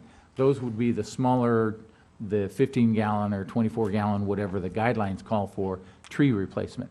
So you're replacing a large tree with smaller trees, but you're doing it at a higher ratio of tree count. So we need to have a consistency, and I suggest the 3 to 1 because having experience in other communities where a lot of existing trees are mowed down, people are very touchy about the trees, and we talked about it earlier about trees, and to have somebody cut down a tree that's been there for 40 years and is 18 inches at breast height, and then have 2 starter trees, 15-gallon trees or 24-inch box trees, it usually upsets people. Right. But if you have a higher ratio, they can at least understand that it's an effort at going from the tree that was there to a better tree, a better design, a better layout for the development of the property, as opposed to just losing the tree entirely. Okay. But again, I suggest 3 to 1, so it would be instead of 1 to 1/2, it would be 1 to 1/3. Can I bring up one question quick? Sure. Commissioner Holsom. A lot of these developments will throw in, when there's a ratio of required trees, so many trees for so many feet, and they'll put these fast-growing trees in. Well, within a couple years, you have sidewalks buckling, you have sewer lines being attacked, you have a lot of problems. In fact, my street had beautiful trees, but they ended up attacking everything, and then I've seen many developments where within a couple of years, the sidewalks are just gone, and so are parking lots, driveways. Is there any requirement in here about Root barriers. the root Yes. bearing and the problems that occur with that? Yes, there are. Okay, good. That is a very prevalent problem, and one of the reasons why this is a good idea, because it gives you those, one, it specifies the way you install it, which would have root barriers in there. It gives you maintenance requirements so that you don't have trees and allow them to grow in such a manner that does push up sidewalks or infringe upon streets and so forth. So it's, when you don't have these standards, those kind of things happen. Okay, so then back on page 15N, it says a property owner who wishes to trim trees in the parkway abutting his property must first obtain the permission. Do we mean a permit there? Or what would permission be? Well, we haven't decided what that permission would be. It may be a permit, it may be a simple letter. That particular type of approval has not yet been decided upon. Counsel, did you have a question or a comment? No, is your city attorney lights on? Sorry. I was just wondering about that. we have a lot of trees in HOAs. Mhm. And how is this going to interact with their decisions as far as maintaining trees? I know the HOA that I'm at, they have a certain specific height that they want these trees to be at. Mhm. These would be minimum standards. HOA is a legal entity that has to maintain their property. Right. And so if these standards, which are probably lower than what an HOA standards would be, if the HOA has difficulty because it can't afford or whatever reasons, they would be subject to at least these minimums. If they, as HOA, choose to go a higher standard, they of course can do that because you elect when you buy into that property and buy into those CC&Rs, conditions, covenants, and restrictions, it's a legal contract between you and the other owners of the property to maintain your property and use your property in a certain manner. So these are minimum standards that the HOA would be subject to, but if they had higher standards, then those owners would be required to meet those higher standards. I've just got a couple more things here. Page 16U, proximity to intersections. No person shall plant or maintain any tree or shrub that, and I'd like to add the words "at maturity," impede sight distance visibility at street intersections. I would resist that because they may say that a tree isn't mature for 25 years, plop that little guy right there at the corner causing visibility issues, and then say, well, your code says at maturity. If we don't have that language there, then even if it's arguably a young plant, then, but if it still blocks visibility, it still creates a problem. Well, no, it would be when the tree is fully grown out, you'd project out how big is that tree, and it would have to be set back that far. I understand that, but if you put at maturity, then a person could argue, I'll put it right at the corner because it's an immature. No. He's worried about the other end, that when it gets big, it does then impede. So he wants to say the full timeline. Right. Right, he's saying at beginning and, maybe at beginning it doesn't block, but by the time it's mature, it's gonna block. Exactly. So that's what he's worried about. Right, blocking but maturity. if it's not in there, when it does become mature and then blocks, this section would apply and require them to remove it. But if you change it to at maturity, then between when it's initially put in and maturity, they have a free window of saying it's immature, so your rule doesn't apply. Well, maybe the point he's trying to make is I we see it could the opposite add- way. Yeah, we could add wording that says planting should be planned so that at maturity it does not block, as in addition. Yeah. We can work on language Something to that that makes that effect. clear. And then the next page, page 17, there appears to be another inconsistency. Item D, it says no fill materials shall be placed within the drip line of any tree in excess of 8 inches in depth, but the figure says 18 inches in depth. It simply would be a typo, but I don't know which direction, whether 8 or 18 inches is appropriate for that fill. Oh, you eagle eyes, Commissioner Folsom. I spent a little time on this. And then just one last one. Let him answer that. I want to know, What? 18 or 8? Oh, We will simply find out and put the correct number in. page 19, objections, notice, hearings. Down there at the next to last sentence, it says, if the Parks, Recreation, and Trails Commission finds that the tree should be removed, it shall by resolution order the same tree removal in a reasonable time to be set forth in the resolution. Who then is responsible for the tree removal? Is that by the city, or is that? Well, the Parks and Recreation Commission would only review private property tree issues. The council would direct staff to remove any tree that's of an issue on public property. Okay, so I'm reading this, that it's a private property owner who's asking for a city tree to be removed in the parkway. They go to the Parks, Recreation, and Trails Commission, who has the final authority on this, who says, yes, it can be removed, remove it. Is it the city that removes it, or is it the property owner that removes it? Because it's saying here that the time will be set forth in a resolution, so. It would be the city that would have to remove it. However, that's an issue that we have to clarify because only the council can direct staff to remove a tree within the public right-of-way. So there seems to be an inconsistency there that I'm looking to Robert to maybe clarify here. Yeah, the Parks, Recreation, and Trails Commission would be able to have authority over any trees that are within a park or within a trail right-of-way, not necessarily a street right-of-way. So if it's within the street right-of-way, it probably a totally different set of rules. It sounds like what's being suggested is to clarify the difference between the two within the ordinance. Yep, Either a street tree or a park tree. Right. correct. Open space, trail, yep. Okay, so that's all I have.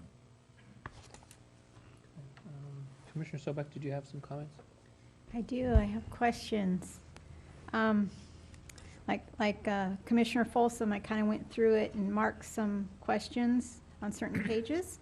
So I'll start on page 7 of the staff report, C. Project entry landscaping. I noticed here it says that flowering accent plantings and specimen trees shall be used to reinforce the entry statement. I've looked around the city, a lot of our entrances to develop, like shopping center developments, housing developments, we don't have a lot of flowering accent. And so I noticed in adjacent cities that they have certain annuals that are drought tolerant that they add that gives color and aesthetics, really a beautiful aesthetics to shopping centers in certain areas. And I was just wondering why we don't have any annuals written in here. And I didn't know if we can add the word annuals, perennials, annuals, to give the developer an opportunity to see, hey, we can plant some of these drought-tolerant annuals that will give beautification to this entrance or whatever. So that was a question I have. I'm sure we could put language in if it would be appropriate for that.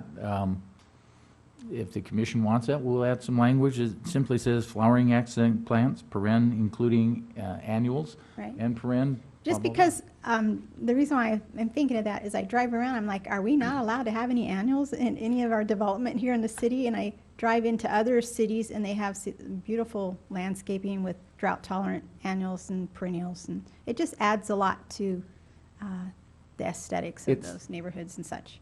It's not that they're not allowed, but it costs money for maintenance. And unfortunately, several developments in this community want to minimize that maintenance cost to themselves, and so they don't do it. So I've noticed in some areas they do like a spring, they change it like twice a year. And it's not a large area. It just is driving in. It's that entrance area that adds a lot to that. So I'd like to see about that. Okay, page 8, K, signs. It says landscaping shall be provided at the base of supporting structures, freestanding signs. Again, I have noticed in adjacent cities, particularly Temecula, I was wondering why they have signs that are advertising open shops or it's in a shopping center and it's advertising availability, and there's always a cutout, and there's just, like it says here, at the base, that that you provide, again, the flowers, the flowering shrubs. It just adds a lot to the aesthetics of the shopping center or the signs. So where possible, I know some of our signs that are advertising new development, there's no water to them, and I understand that. But where there is water available, it adds a nice, again, aesthetic pleasing. Well, but the point of this section is to require that signs and the base of signs have landscaping, and to have landscaping that survives, you have to have water to it. Even drought-tolerant landscaping requires irrigation. Correct. So maybe I think where Commissioner Sobek's going is she wants to up the standard here. So can we add wording in each of these sections that says the expectation is that irrigated flowering annuals will be expected in immediate areas adjacent to signs and entryways, things like that. I actually took some pictures of some of the signs that I would be happy to sit down and even show our landscape professional what I'm meaning. I'd be happy to do that. We can approach it in two ways. One, we can simply add a couple of words here, which would make it a requirement, and then clarify it in the guidelines in order to make it that much clearer for the developers, the expectation and the requirement when they submit their plans. That would So be we can great to at- add we some can- language to that. Mhm. Okay.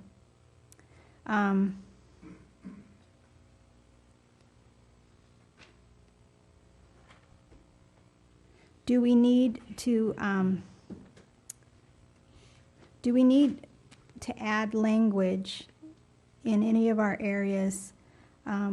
Something that I see and that I've talked about to staff is a lot of cities are trying to find the balance between drought-tolerant plants and aesthetics, and they're trying to find that balance. It's a change. It's different. We're not used to this. And as you drive around our city, you see a lot of dead plants. You see a lot of PVC pipes showing. And do we need to add any language, either in the maintenance area or some of these areas, about replacing? How often do we replace the mulching and maintain it? And do we want language where it says that PVC pipes should not be, they shouldn't be shown? In the initial design of a project, you don't have, if you're going to use mulch, it covers the irrigation system. It's expected, and these guidelines in this ordinance call for the maintenance of the landscaping. New projects that come in that would be subject to this would then be subject to it into the future. So if you give us a set of plans that say that the irrigation lines are going to be under the dirt or under mulch, then when in the future, for whatever reasons, somebody steals your mulch, I don't know. Well, that the lines are exposed or it's not there, then we can look to this ordinance and say, you're required to maintain it. We have on file the original plans that show how it was to be installed. You need to return it to that level. Okay. And this would allow you to do that. I just didn't know if we needed to add any wording to define what maintenance would be. Maintenance is in the material. And if I could add to, within the standards as well, you'll note later on in the document, it does specify 3 inches of ground cover mulch in those I saw areas. that in one of the areas. Yeah, so at all times, it should be maintained at that level. If it's not, then it does give the city opportunity to cite the person. And I had a question on that. Is that in the public right-of-way, or say like the Menifee Marketplace and they have, that's private? It would be both. They're be following the both? same standard. Okay, all right. So I get the concern is that we kind of already have this standard, but there's several spots it's not being enforced. Correct. Many areas Right, around just our right over city. here, pull out on Newport and you're gonna get on the freeway, and Menifee Marketplace even has pipe showing. Sure. So, Charles, by adding this, does this give us more teeth? Or do we have enough teeth already and it's not being enforced? See, I would like to see some wording added under the maintenance that, how often do they have to replenish their mulch? They put it in when it's first built, but I've not seen any replacement of mulch. We're concerned about drought. When the mulch is gone, and it's gone thin and it's worn away, we've got the sun beating down, the ground gets hard, the plants are not absorbing the water like they're meant to be with a 3 to 4 inch layer of mulch.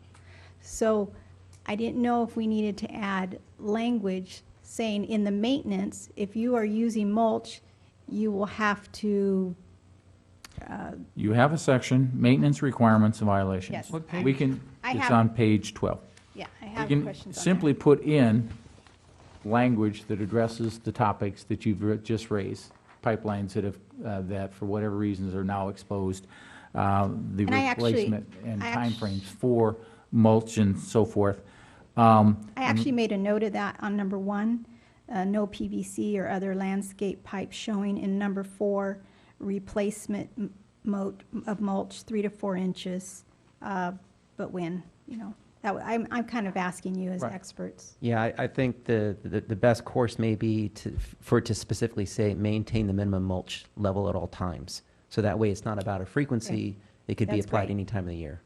That's great. And then, so does that include, like, how do you handle that with an HOA? Like, you'll drive down Menifee Road, there's a lot of hillside shown, and the landscaping is just half there. It's never grew. The mulch is gone, the PVC pipes are showing. So how do we handle that when there's an HOA and you say the guidelines are more strict, and ours are not as strict? At some point, that HOA would have had to have, that development would have had to have had plans submitted.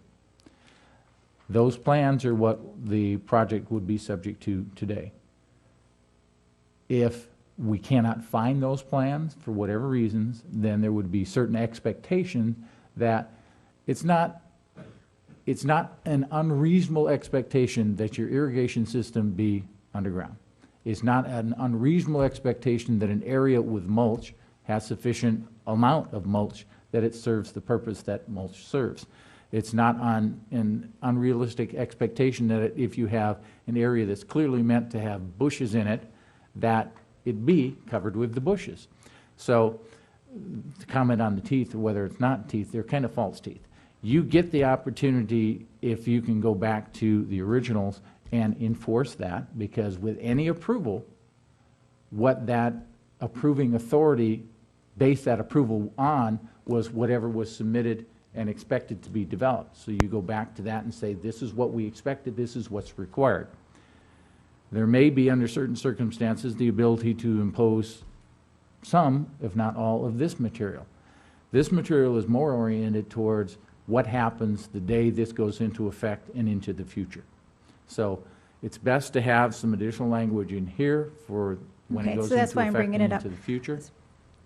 And fine. maybe to add a little more clarity to that too, it is about providing additional teeth for enforcement. To use a park metaphor, regulating park use is only as good as the signage that's in place. So if a sheriff deputy shows up and sees something's going on, or a ranger, they can't cite unless there's something posted. Typically, Right. that's what they rely upon. The same thing would be true here. We can't enforce unless there's something on Unless the it's books. there. Right, And, that's why I'm asking these questions. correct. And that, who in our city enforces those?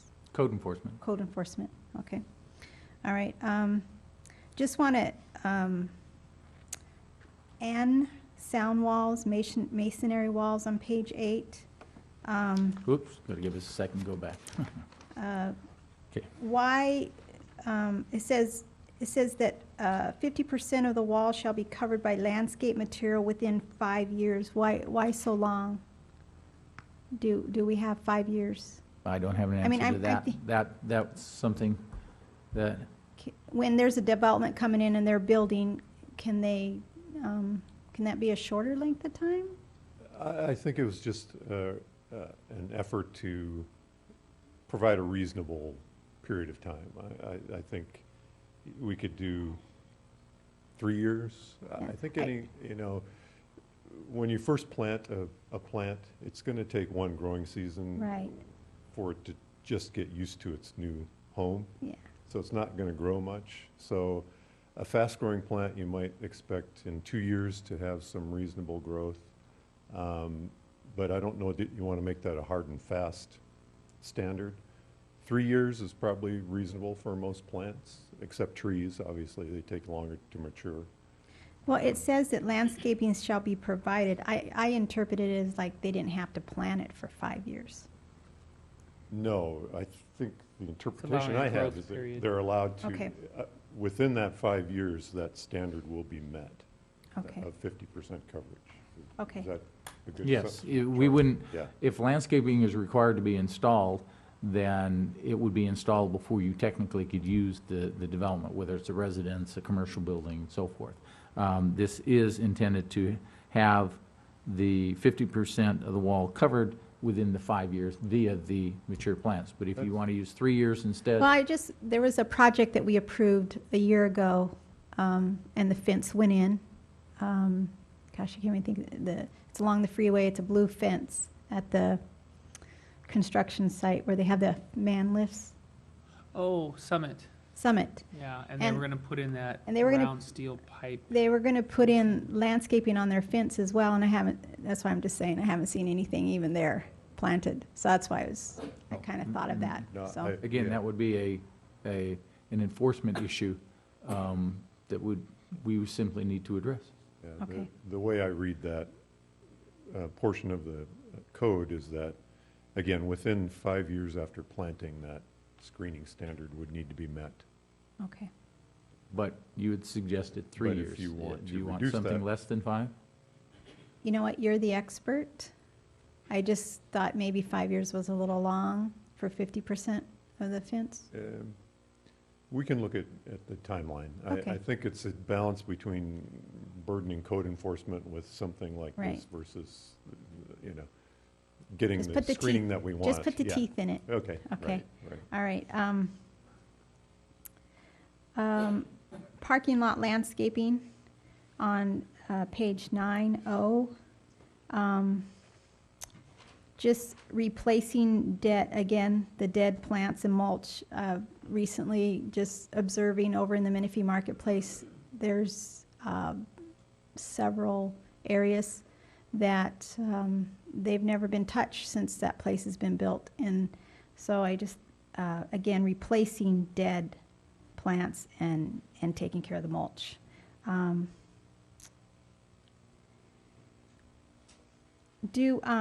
On number 1, number of trees required, when we say trees, do we have a list? Like, do we have it was suggested to me by someone from the water company. They actually asked me, does Menifee have like a nifty 50 plant palette for trees, shrubs, plants, flowers, and ground cover type of thing that work well? Yeah, within the standard of the guideline manual, there is a list of approved plants and trees that can be used, and then it also references the county's list. So there are a wide array of options for developers to use. Yes, but options that will succeed in our environment. Okay, because from the experience of the last few years of seeing some of the new development come in and some of the plants that have been planted, I'm surprised that they're approved for our area. So I don't know how often we can look at that list and make little tweaks. I think that's one of the benefits of having the list within the guidelines section, that it can be updated and then adopted by resolution as needed on a yearly basis if needed, Okay. or less. All right.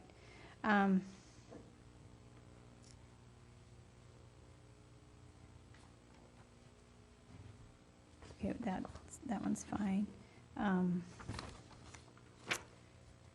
Over in page 12,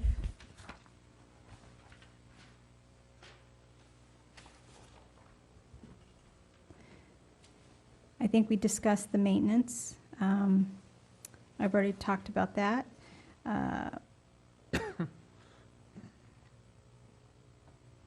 Talked about that. Oh, on page 13B, that list of the 22 park guidelines, can we add to that possible dog stations? I've seen those in some parks where they have a nice dog station, and it seems to help with the cleanliness of the park. When you say dog station, do you mean? They'll have like a little pole with a little box Right, for with little. the Gloves to pick disposal up the gloves duties. and Yeah. bag and so forth. Yeah. Okay. So that was just a suggestion. Yes, it's within the standards of the guidelines that attach, but what you're referring to is the pet waste stations. So Yes. yes, every park is required to have those. Okay, So do we can need to include- add that to that list? We can add it to the Okay. list, yeah. All right.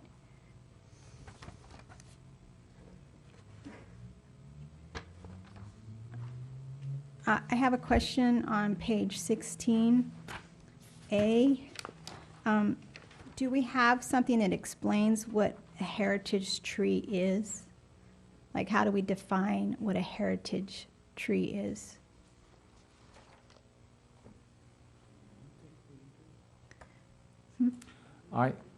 Yes, I think we do, because I remember when I was reading this, that the Second. question came up, and I asked someone. Didn't we just do an ordinance on Yeah. the tree? We did this a month or so ago or something.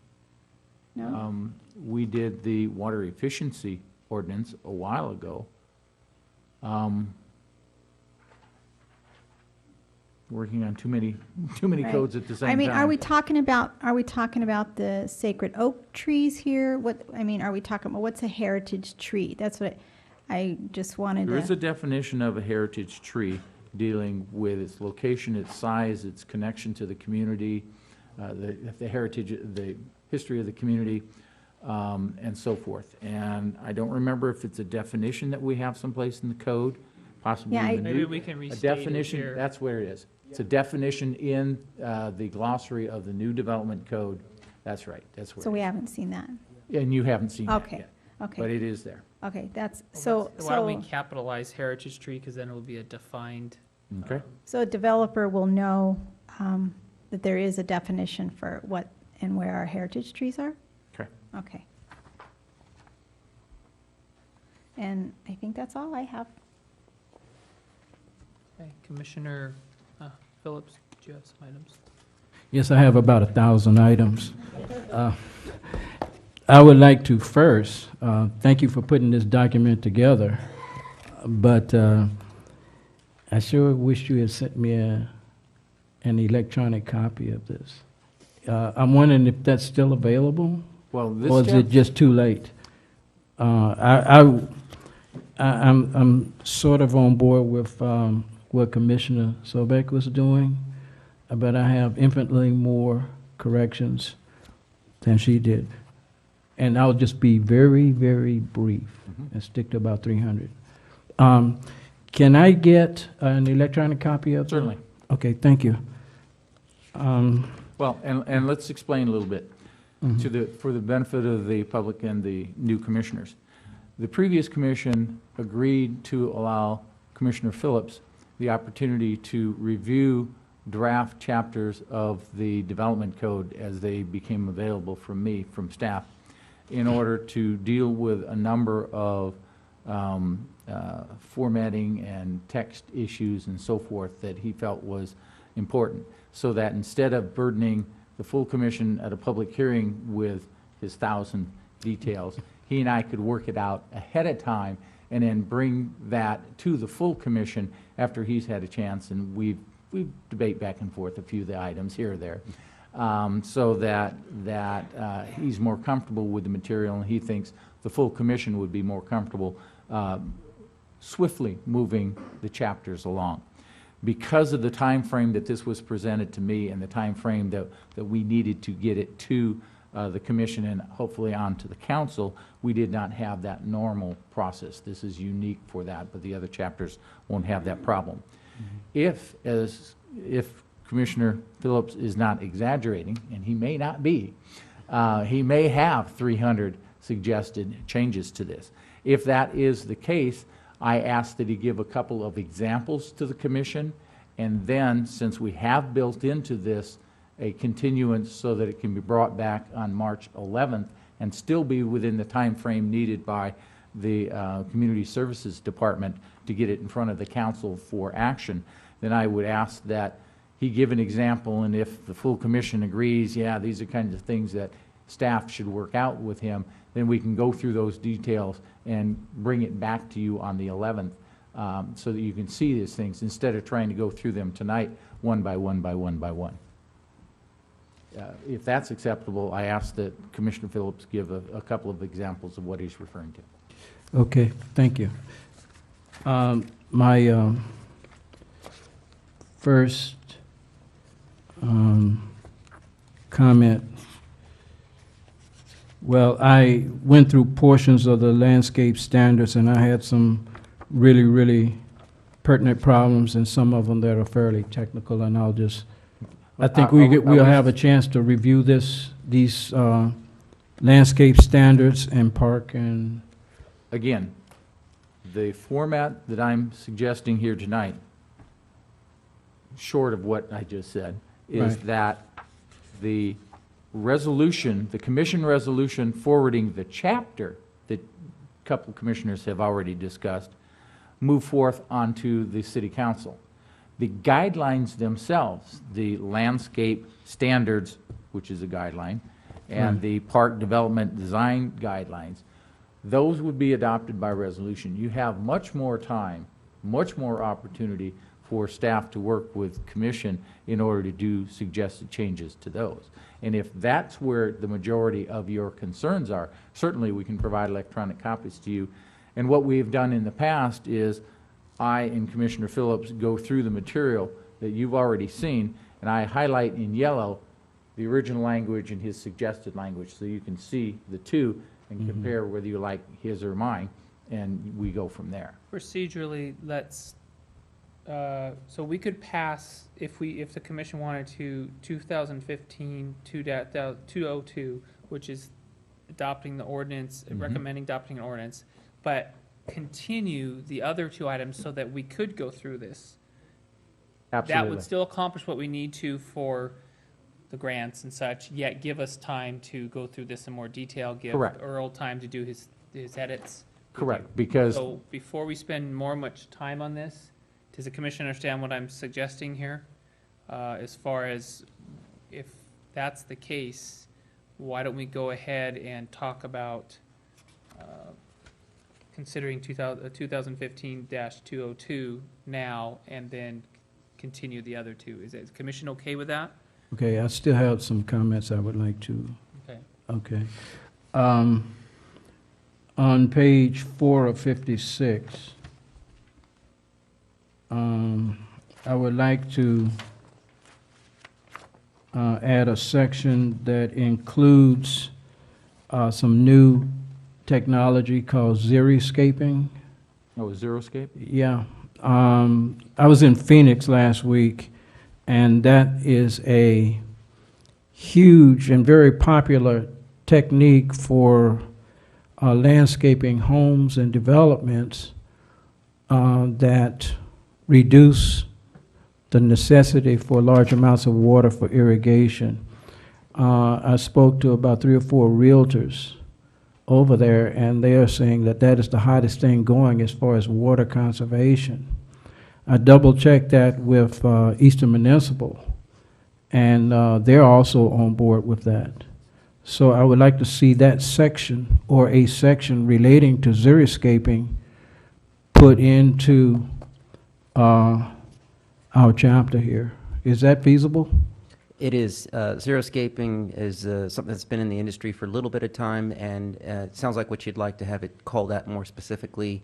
The specifications within the guidelines do give some basic tips on what we would like to see, but you want, it sounds like, to call it out. And yes, I'd like to see more focus on it because it would direct the attention of the developer and the landscaper towards looking at this as opposed to sticking in 100,000 cubic yards of landscape with all that water that's required to do that.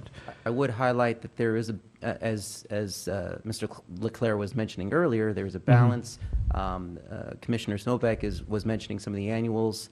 On some occasions, that does create somewhat of a conflict between having those and having xeriscaping. So there's a little bit of judgment call in there. Yeah, and I don't have a problem with that. You know, the developer is going to put forth the recommendations, but I'm of the opinion that the water situation here in Southern California is going to be something we're going to have to live with, and that's a reality, as well as all of the water agencies that I've been interacting with are really, really pushing the idea of water conservation.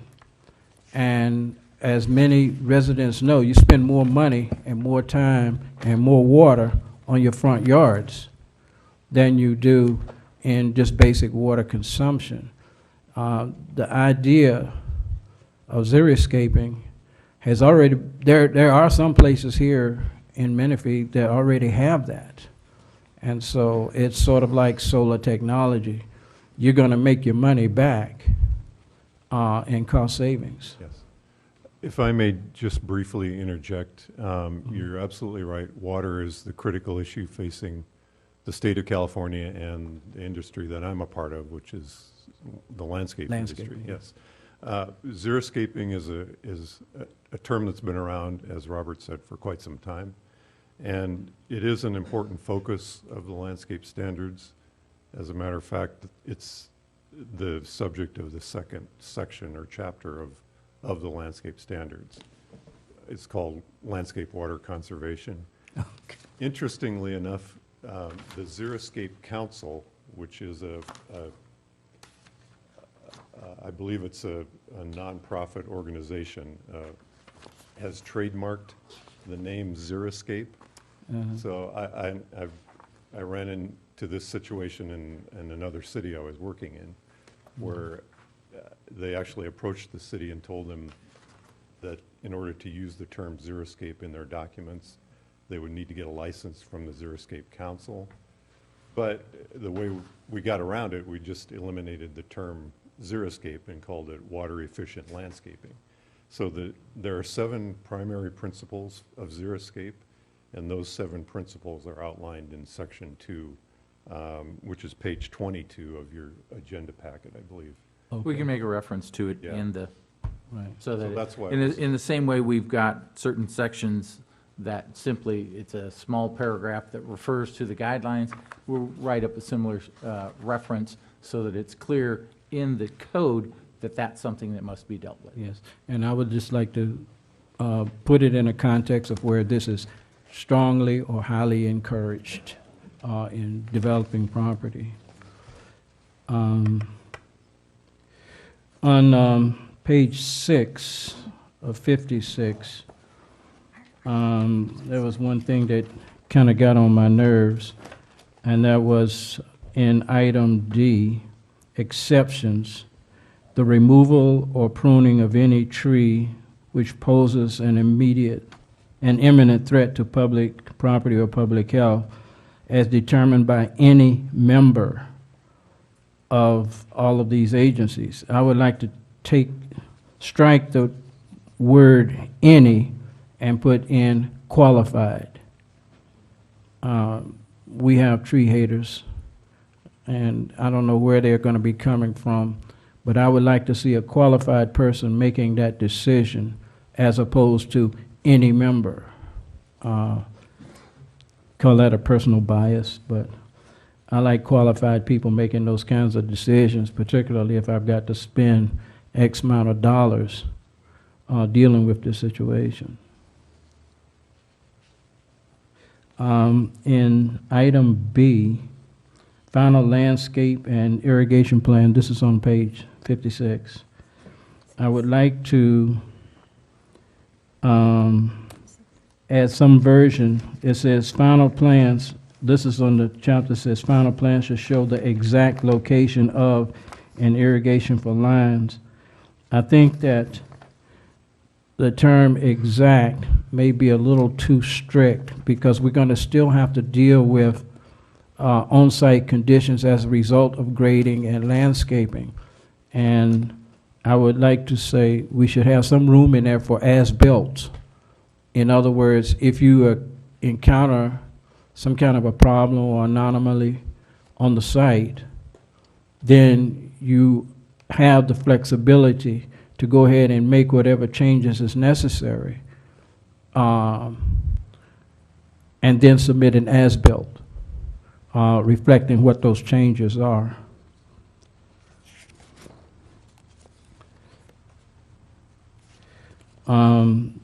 Going back to what Commissioner Sobek mentioned on signs, that ratio, I didn't particularly care for it. I like a 1-to-1 ratio because it looks like we'll have a more efficient use of the space. If you put a sign up and then you've got 100 square feet of just empty spot there, it doesn't make a lot of sense to me. Maybe that's another personal bias, but I had a problem with that. And I prefer a 1-to-1 ratio because it's more efficient for the local land use there. So instead of in the second sentence where it says, for example, if 50 square feet of sign area requires 100 square feet, you would Right. require it to be 50 square feet? Yeah. And that's just, a suggestion. Well, It's not something that, it's a suggestion. I'm looking for guidance from the full commission. yeah, they probably won't accept it. Well, I see one person nodding. I don't see any other responses. Well, but what he's doing is reducing the amount of. Correct. Right. Why do you want to reduce the amount of landscaped area? Because I think it's a more efficient use of the land. That's my opinion. What do other cities do? Is this their- ratio? It's all over the place. Yeah.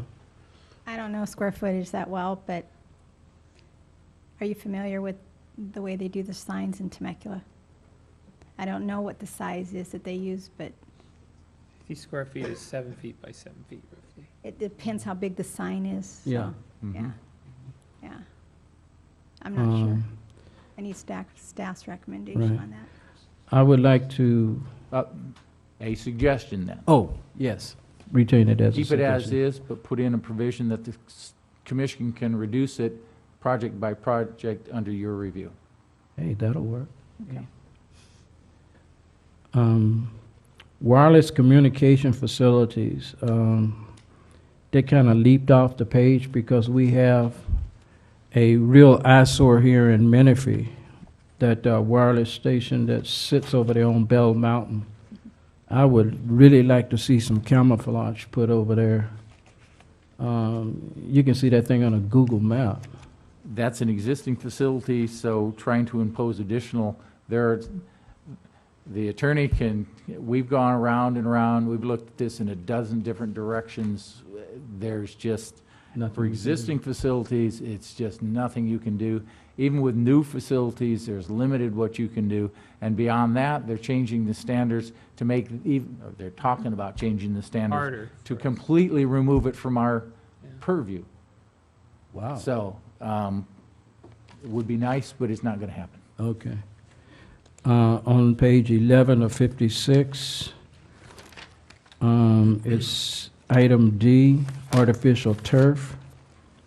And number one, I'd like number one to be completely stricken from this chapter. Artificial turf is one of the things that is being widely used for water reduction and water conservation. They're saying in this, you can't use it at all on your property. And we have properties even over where I live in the core area. Can't use it where it's visible from the public right-of-way. But Yeah. if the commission believes that you need to have xeriscape or water efficiency, then this would be inconsistent with that, because there are significant percentage of your property that is either visible from the public right-of-way as the front yard, or front yard and street side yard. So if you want to require xeriscape, then you need to strike that paragraph, that Right, sentence. and we already have properties where you can see this from the public right-of-way. As a matter of fact, it's a significant improvement for the front yard of that property. I mean, the guy doesn't have to cut the grass, and it's always green. And I don't see the rationale for Again, saying it's completely prohibited. That's a property rights thing as well. Again, the city can establish standards. If you believe that fake grass or green rock or purple rock or something else is inappropriate, then you want to keep this paragraph, and we clarify the xeriscape one to not be in conflict with this. If you believe that xeriscape is important and that you don't want to minimize that, you want to allow as much flexibility as possible, then you need to modify or strike this sentence, because there would be a conflict between the two. And I'd like to, I have no idea what the xeriscape is. I'd like to be able to read that. Fundamentally, xeriscape is a form of decoration of your property that does not involve live plants. you put down fake grass, you put down rock, you put down other types of material that does not utilize So we, live so, plants, live material. so we You might can have, also we use might have some, cactus. we might have some yards that have some of these figures made out of metal in their yards. Some of those, No, that's not Oh, but quite. you could have that on somebody's lawn, so Yeah, that's, To clarify a little bit, xeriscape can also be broader in the terms of not requiring irrigation. So it may utilize the natural storm events to irrigate it. Things like cactus that don't require a lot of water, they become focal points of xeriscaping. Hardscapes, softscapes, DG, concrete, monumentation, they're all part of it. It's not just any one thing. So there's a mix of elements that can be considered in it. how does that work when we have a conflict like of what I was saying, where I want a few more It's more, flowers? it's in addition to what you're saying. well, This is just another option. Yeah, That's just an option that builders could use. correct. And I didn't interpret, one, the way the ordinance is written, and two, what the preference of the commission is to require a developer to go one way or the other, but rather give them a choice. And that there's an encouragement from the city to pursue the one that conserves less water. right. But if you keep this sentence, there's a conflict that would Okay. create that. Okay.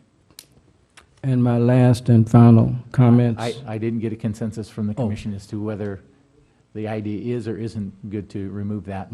I would prefer to limitation. leave it and then fix the xeriscaping so it would permit the xeriscaping, but,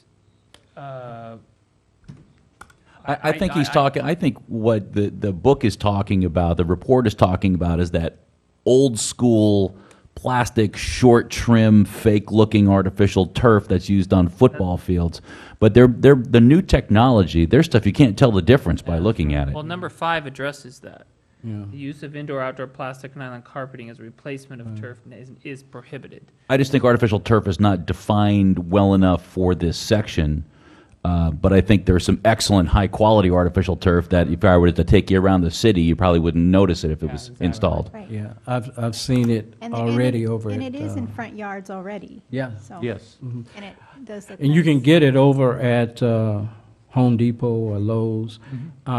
One of the things I found out, Eastern Municipal has some kind of a program that is, should you decide to remove your turf and put in this artificial stuff, there's a number of companies around that specialize in doing that, and I think that you get some kind of a rebate for it. I'm not certain on this, Yeah. but this is just what the guy had mentioned at the last Eastern Municipal event that I attended. Right. And this is a big thing for them because they're pushing any kind of methodology they can for reducing water consumption in this area. Right.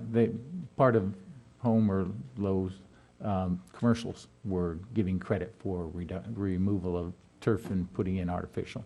If I can But- make a recommendation then for that item number 1, maybe similar to how Mr. Leclerc was suggesting another section, is that it be up to staff and/or commission to come and approve those on a case-by-case basis, so that you don't have to provide a blanket statement about no turf because you're concerned. It may be sort of that mini golf putting stuff versus something that's more advanced, you know? Okay. Yeah. Yeah.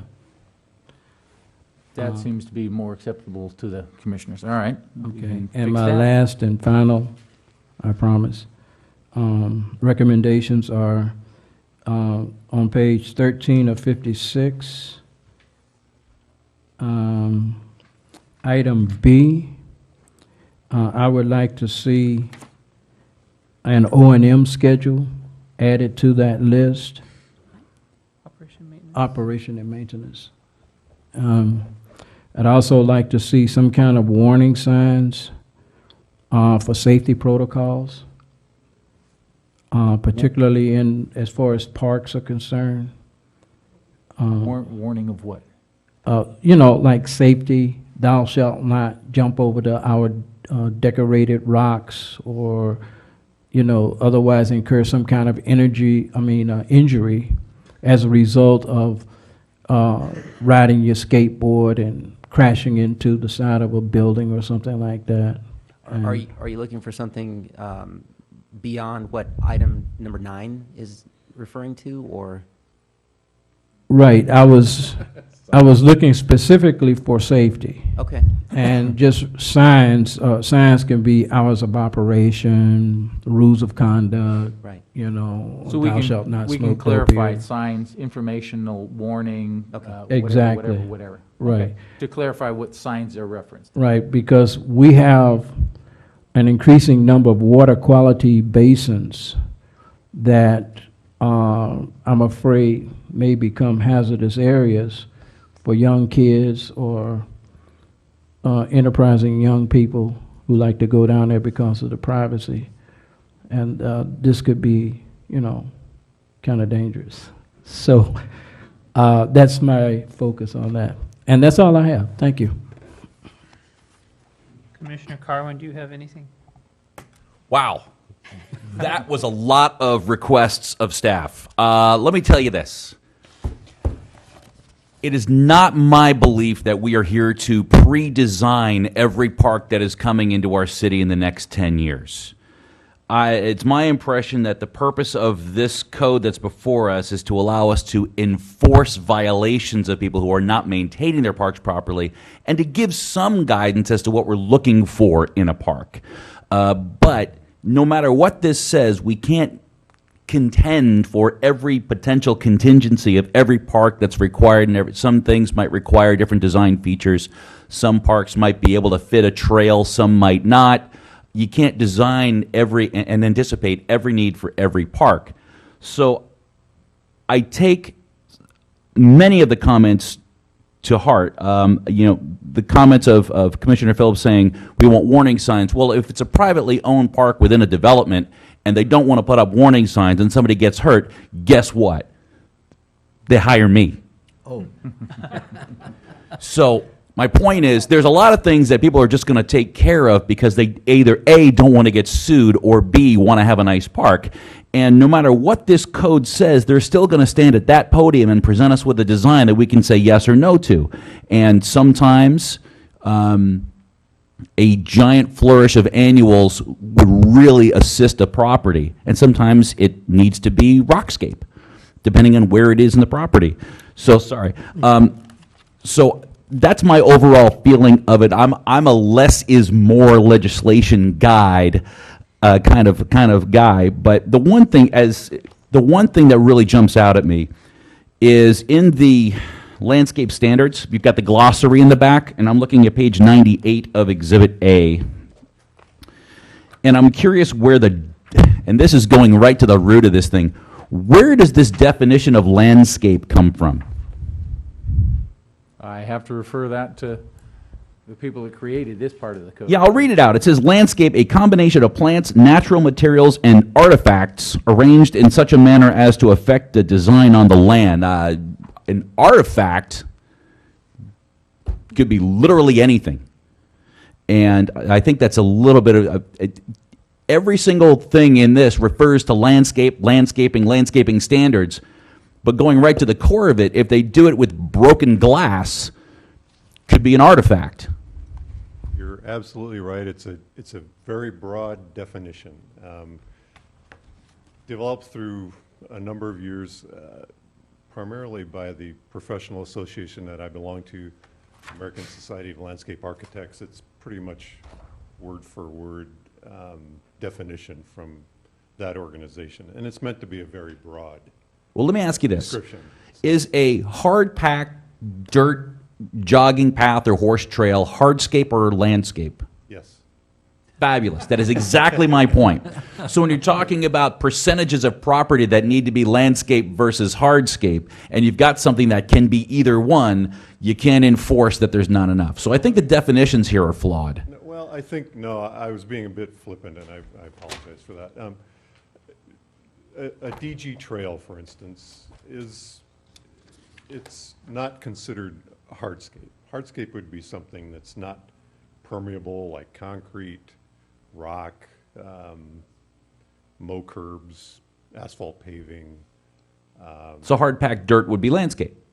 Yeah, I would say if it's permeable, it's able to take in water and move water through the material, then it's more of a softscape material. But it functions in many ways as a paved material too. So, you know, it's hard to, a lot of things with landscape can't be defined. And that's what we're trying to do, is define the minutia of what landscape requirements are. Right. I think Right. So, my big problem is the conflict within this report, and Commissioner Sobek actually touched on this, the conflict between wanting to preserve water and requiring mass amounts of foliage everywhere. We need a tree for every 3 parking spaces, but everything has to be drought resistant. I don't understand how you can grow a tree in a drought resistant territory. It's just the conflict and the fact that this artificial turf term is in here. It's bothersome to me that there's a huge conflict. It's within itself. So I think that's something that I would need to see resolved. I think that artificial turf term in there is indicative of the entire back and forth. Do we want beautiful landscaping because it looks beautiful and will help? Drought tolerant. Exactly. So, But- but drought tolerant annuals? There is. I looked them up. I have a whole list. I'd be happy to give it to you. I would love to see that, and that's what I'm talking about. If you look over at the lakes, for instance, Mhm. the Lakes Development off of Menifee Road across from Callie Kirkpatrick Elementary School, and this is off the subject a little bit, but they have carpet roses, which are a drought-tolerant flowering plant, a beautiful plant. And it does well with less water, and it's beautiful. I'm not anti-flower. So I'm saying drought tolerant doesn't mean no water, it's less water. Right. And we, again, finding that balance. If you notice, for instance, in front of Applebee's, they planted a few little plants with a ton of mulch and not enough to cover, they could even put rock in, they could have put boulders in, they could have done more, and it doesn't look, it looks shabby. And so there's that balance that cities are trying to find between trying to conserve water, but yet have the beautification of aesthetics, which is one of the top things in CEQA. Exactly. So we're not maintaining the drought tolerant. It looks, if you drive around the city, it just looks terrible everywhere. So there is that balance, and cities are struggling with that. And that's what, this document, my experience when developers have been coming before us is they want to do as least as they can. And having a document like this, like Charles said earlier, it kind of lays it out, makes it much clearer to them what is expected. And so I think we're trying to make a higher quality of landscaping for our city.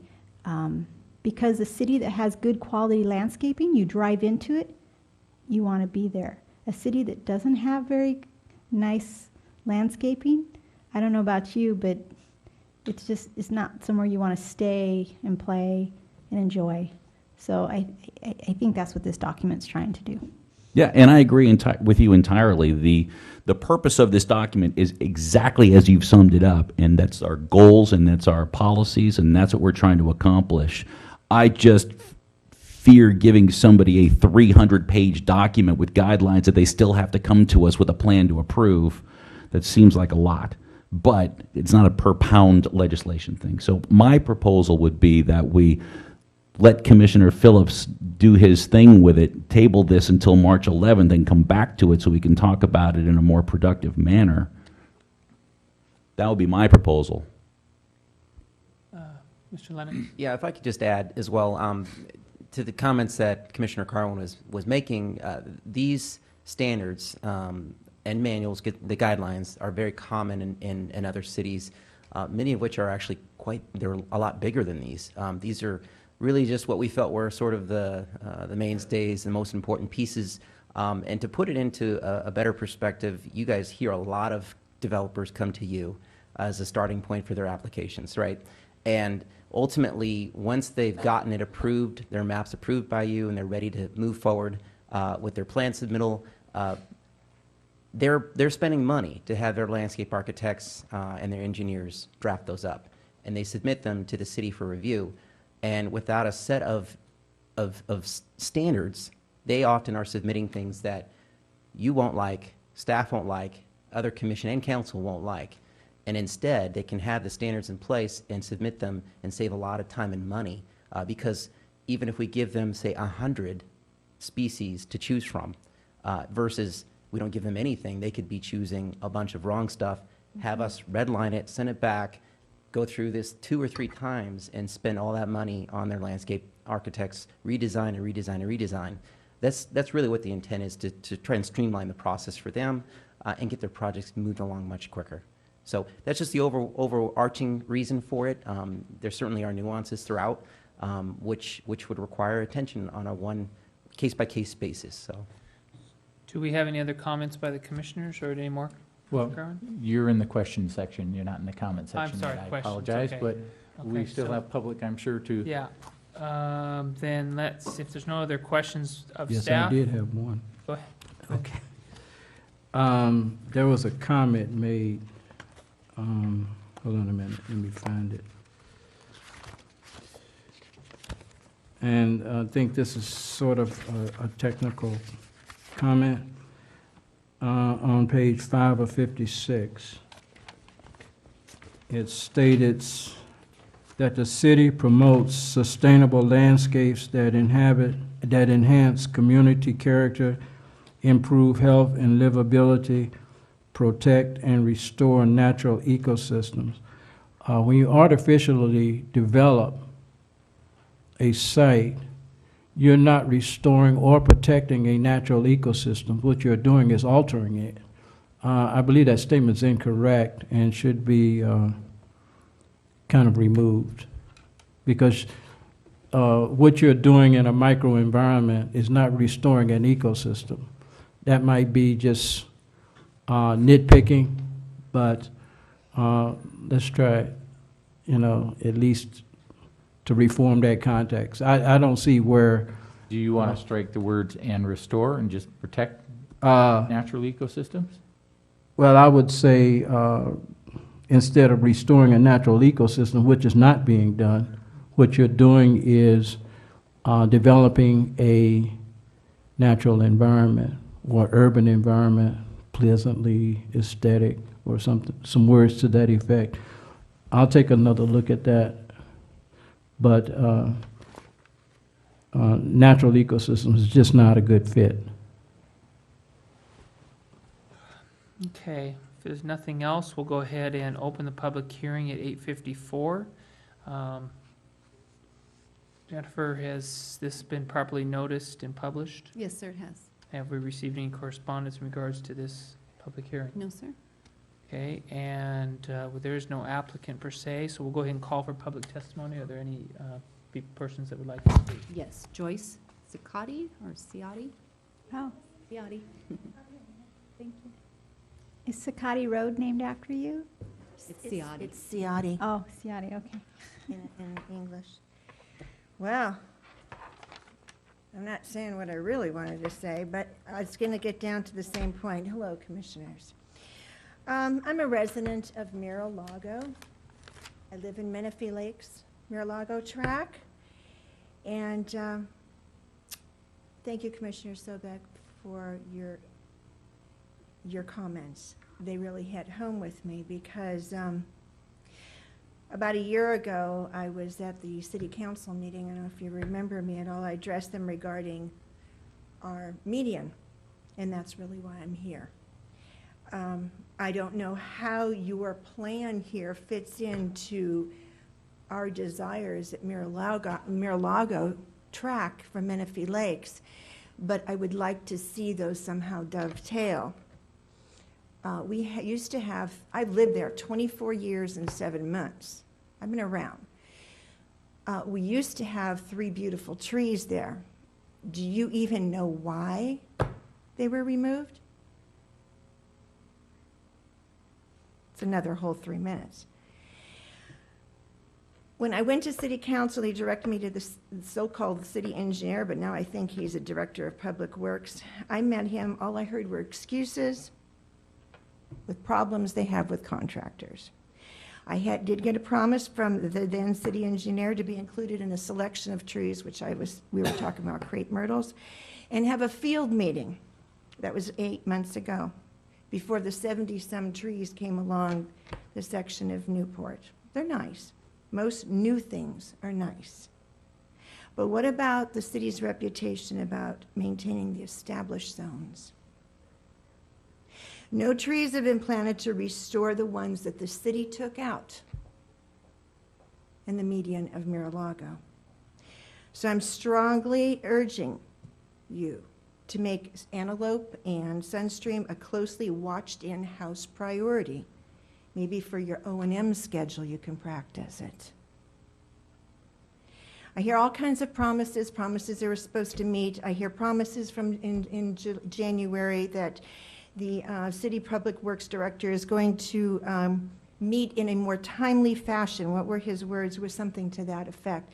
Is less than 8 months a more timely fashion? Because I haven't heard anything. So I want you to include Sunstream median restoration in your goals and your policies. Thank you. Sunstream, what do you mean, Sunstream?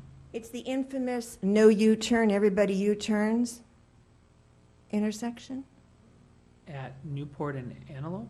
Is that what you're talking about? Or where? Antelope and Sunstream. One of the Can you entrances. spell that street name? Stream. Sunscreen?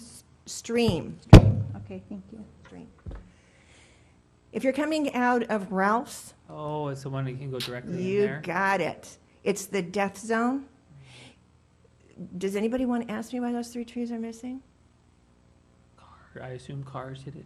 For the same reason they were taken out and the police cruiser even took out the wall. Oh, I've seen that wall down several times. Yeah, yeah. It's a safety. I'd actually like to see a concrete monument there.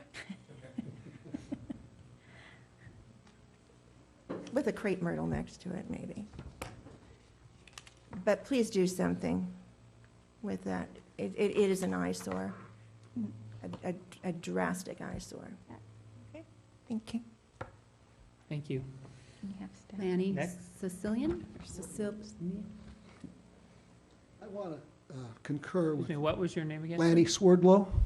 I'd like to concur with Mr. Carwin that this should be tabled. You know, 2 months ago, I was at a Yucca Valley Town Council meeting. And at that Town Council meeting, they were considering an initiative petition that was collected enough signatures to rescind their ban. At that meeting, the issue on the ban thing was way down on the Town Council's agenda. But they recognized about 75% or more of the people there were there for that issue. And rather than make all the people there waste their time seeing through all the other mundane issues before they got to the marijuana issue, they moved that issue to the front of the thing there. They had the common courtesy and the decency to recognize that people's times are valuable. And you could have easily done the same thing. But you don't even have the common sense or the common courtesy of the Yucca Valley Town Council. You could have easily reversed it, and all these people here would not have to sit through dog parks and mulch and all that kind of stuff, and you could have discussed it after we had that. So I would really ask you right now to postpone any further discussion on this thing. Let's get on to the marijuana issue, and then you can return to discussion of mulch and dog parks afterwards. Thank you. No further speakers on this No item. further speakers, okay. We'll go ahead and close the public hearing at 9 o'clock. Since we have kind of talked this thing to death, is the commission agreeable to, well, do we have a motion to approve resolution number 2015-2-2 and then continue the other two? Are At we in this- agreement to that? I apologize for interrupting. I believe I heard enough of a consensus there that a continuance to the next meeting so that the changes that have been suggested, a little wordsmithing with Okay. Commissioner Phillips and so forth, Okay. would be a more appropriate mechanism at this time to get from where we are to where ultimately you can pass a resolution and forward it on to the council. Okay, then would someone like to make a motion to continue? Mr. Chair, just as if you are going to continue it, the public hearing would then need to be Reopen. Okay, so let's go ahead and reopen the public hearing at 9:01 to be continued to date certain, right? Or are Yes. Is the date certain to? March 11th. To March 11th? Okay, I make a motion, we continue this public hearing till March 11th.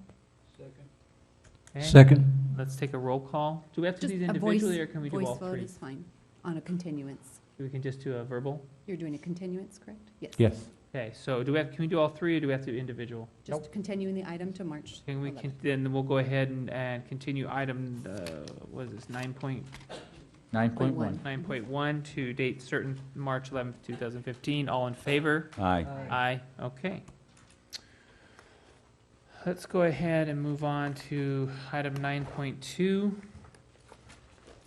Amendment of the City Menifee Municipal Code, adopting the environmental determination and ordinance to repeal existing and establish new standards, criteria applicable to the marijuana dispensaries and cultivation anywhere within the city of Menifee. We have a staff report. Yes, Mr. Chair, members of the commission, I would ask Mr. Leclerc to review this with the commission, and I would be happy to then answer any questions after the presentation is complete. Okay, Mr. Leclerc. Thank you, Commission. The item before you is a continued item from January 28th. At that January 28th public hearing, the concept of marijuana cultivation was proposed. In addition to the cultivation aspect of the new chapter of the Development Code, there also was the dispensary issue, the mobile and fixed dispensary. The City Council has acted on those under ordinances number 2011-93 and 2013-128.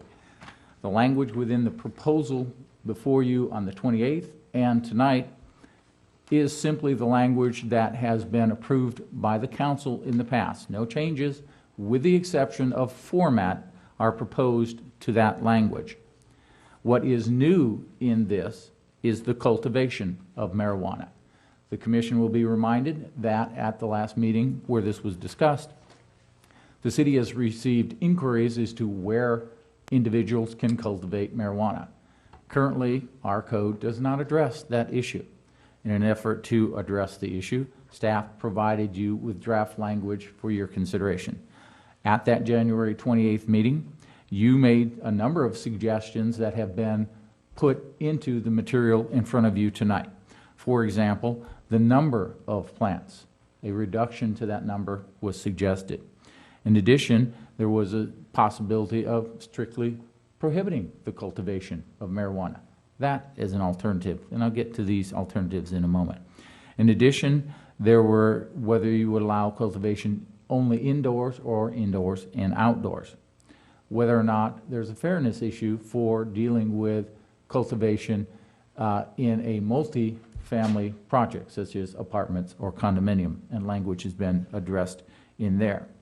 Also, the city attorney at the 28th raised issues that a recent court case has added language that has been supported by the court system that would allow you to add additional restrictions, such as greater separation distance between certain kinds of sensitive uses, that outdoor uses, outdoor cultivation could have setback restrictions and screening restrictions.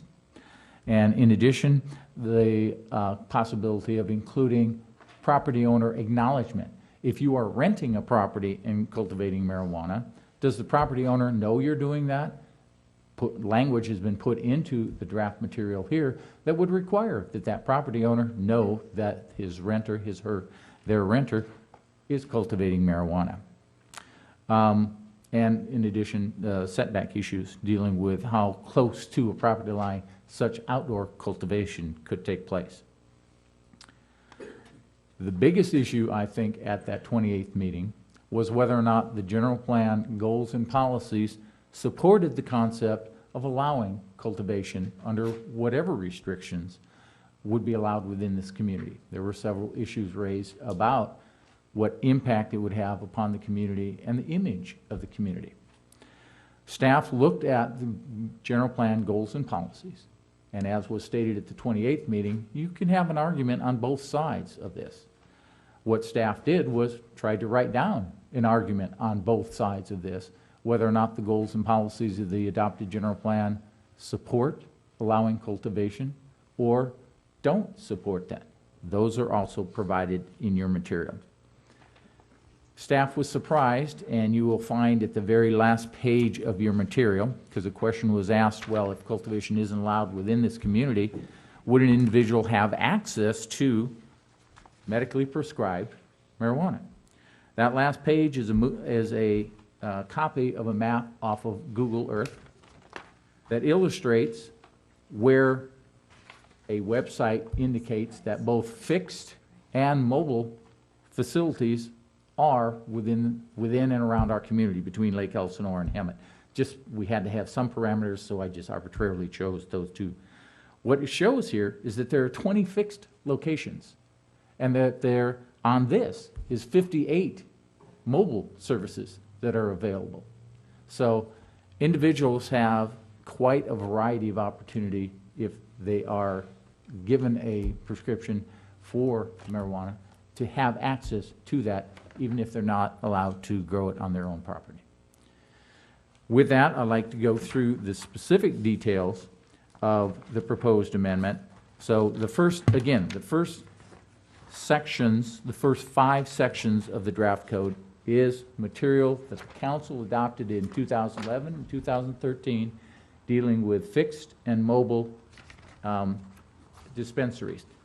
No changes to that language are proposed. Those types of facilities are still proposed to be prohibited citywide. No change to that.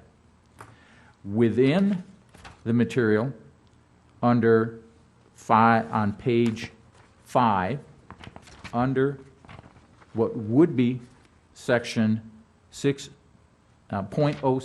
marijuana cultivation, the first alternative identifies where it would strictly be prohibited. We've added proposed language that prohibits cultivation within the community. In addition to that, as we have talked about before, the issue of if someone is now cultivating marijuana and giving them an amortization period in order to stop that process and then enforce the code upon them. So that language is in there, giving individuals 1 year. The commission expressed some concern about that time frame being a long time frame. The commission can put in 3 months, 6 months, 9 months, a year, 2 years, whatever the commission feels comfortable in recommending to the city council. The second alternative offered, again on page 5, would allow medical marijuana cultivation, but only indoors. In addition to that, the number of mature and immature plants was reduced from 6 and 12 to 2 and 4. Further down, we add a new paragraph, which would be the third one up from the bottom, where the cultivation of marijuana is allowed. This is where it identifies that it has to be indoors only. The paragraph below that identifies, since now it's indoor only, the separation between where that cultivation is taking place and other sensitive receptors, such as child care centers and youth-oriented facilities, has been reduced from the 1,000 feet that it was on the 28th to 500 feet. Again, because it's indoors. The next page over, the top paragraph, is where we add, near the end of this paragraph, signed, notarized acknowledgement from the property owner. So now there's a requirement that the property owner be aware and acknowledge that their tenant is cultivating marijuana.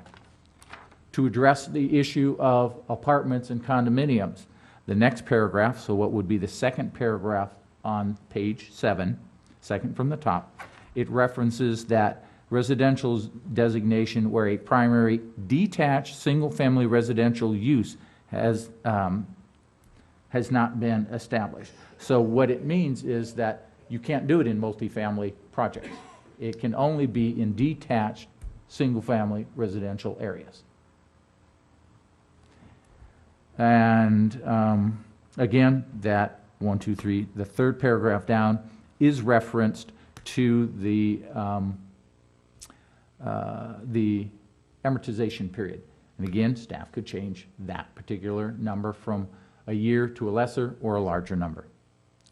Now, in the middle of page 7 is alternative number 3, which again, the second paragraph under that proposed section, reduces the number of plants from 6 to 2, mature plants from 12 to 4, keeping the same ratio. Again, though, you could make it 3 and 6, or you could make it 4 and 8. These are numbers that the commission gets to recommend to the council. On page 8, fourth line down, there was a slight typo here where I didn't identify that the section, what is the fourth paragraph, starting with where the cultivation of marijuana is allowed under this chapter, such cultivation may occur only within the enclosed. That's a repeat of the previous, and so that language has to change.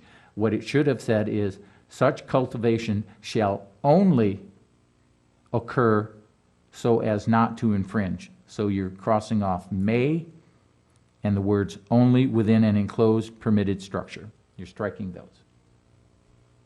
So again, the language would read, such cultivation shall only occur so as not to infringe, etc. The next paragraph down, outdoor cultivation of marijuana shall be prohibited within 1,000 feet. Now it's back to the number that was suggested on the 28th because, again, it's outdoor, and there was a suggestion of a need to have a separation between sensitive land uses and the cultivation of such material, such as child care centers and youth-oriented facilities. We also add into that same paragraph that outdoor cultivation shall be a minimum of 50 feet from any property line and shall be screened by an oblique wall or fence at least 6 feet in height. One of the issues that was raised was crimes of opportunity. One of the issues supporting the idea of only allowing it within an enclosed structure is crimes of opportunity. If you've got your marijuana growing 10 feet from a property line, it may encourage individuals to cross that property line and steal that marijuana.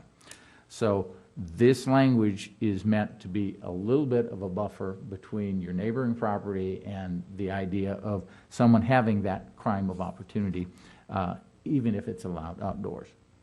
Again, the next paragraph down, the sign notarization from the property owner, and the paragraph after that deals with the detached single-family residential structure. And finally, the term for amortization. Again, you can change it to any other number. Next section of this, starting on page 9, is general plan. As noted with the previous development code amendment, all development code amendments must be consistent with the goals and policies of the adopted general plan. Listed on there are several goals and policies out of the land use element, housing element, and community design element of the general plan. Staff gives 2 alternatives that the commission can choose from, or modify and direct staff to include into the resolution that goes forward to the city council. The first alternative prohibits, expresses by goals and policies the prohibition of marijuana cultivation, being not allowing it as it would be inconsistent with the goals and policies of the general plan. The second alternative is allowing the cultivation based upon consistency with the goals and policies. The second, the last part of my presentation to you deals with the environmental analysis. Similar to the landscaping, park design, and tree preservation ordinance that was proposed, the general plan was anticipated to call for implementing ordinances to the code and to the general plan, and that's what this does. As an implementing ordinance to the general plan, it would be covered underneath the environmental impact report that created the general plan itself. So with that, you'll find that in your draft resolution, PC 15-199, the commission gets to, page 13, elect which of the alternatives you want, and whether you are consistent or inconsistent with the general plan, and what limitations that you would like to have, whether indoors, outdoors, both, and so forth. With that, I'll try to answer any questions that you may have.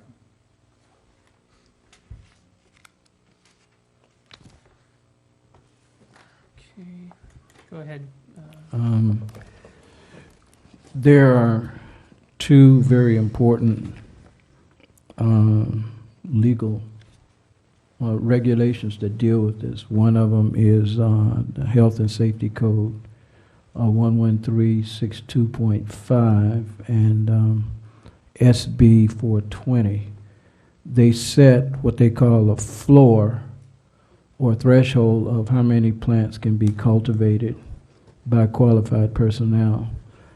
I interpret that, and I'm going to defer to the attorneys, that this floor cannot be superseded by county and city municipalities or jurisdictions. I am looking more toward bulletproofing what we have, because I believe that if we restrict certain stipulations in SB 420 as well as in the Health and Safety Code, we may be making ourselves vulnerable to some kind of litigation. I received an email, which I shared with the rest of the commissioner from an organization called California NORML, where they went through a lot of regulatory citations. And while I looked at that, it didn't sway my opinion one way or the other as far as whether or not the city should ban marijuana. I would like to state for the record that this is not Yucca Valley, and to bring that up doesn't make a lot of sense to me. I spent a few minutes in Yucca Valley, so what they do over there is their business. What we do in our city is our business. And so just to get back to my point, is I am concerned that if we adopt regulations stricter than what's already state law, are we opening ourselves up to unnecessary litigation? Well, unnecessary litigation is a relative term. Right. Through many conversations with the city attorney, I believe the material that you have here is supported by court determination, that the city can create and impose a local ordinance that is as restrictive as, you've got three choices here: prohibition, indoor only, or indoor and outdoor. So I feel comfortable that what is before you is supported by law and court case. I'll let the city attorney respond if he thinks or wants to add something different than that. Well, I agree with what Charles had to say. The city has an enormous amount of discretion with how it deals with the subject. It could ban the cultivation of marijuana, which was done by the city of Live Oak a couple years ago. That was upheld by the Court of Appeal, and then the Supreme Court didn't review the case, so that is good law on our part. The city can regulate, so allow it by qualified patients or those who have a medical necessity, and then allow it in certain amounts, whether it's consistent with the guidelines or not. Or it could do, any other options available to it. But the Compassionate Use Act creates a criminal defense for those who cultivate and use marijuana. It doesn't create an unfettered right to cultivate or use marijuana. So what the city is proposing is consistent with what it can do under interpretations of California law, and I'm comfortable going forward with it.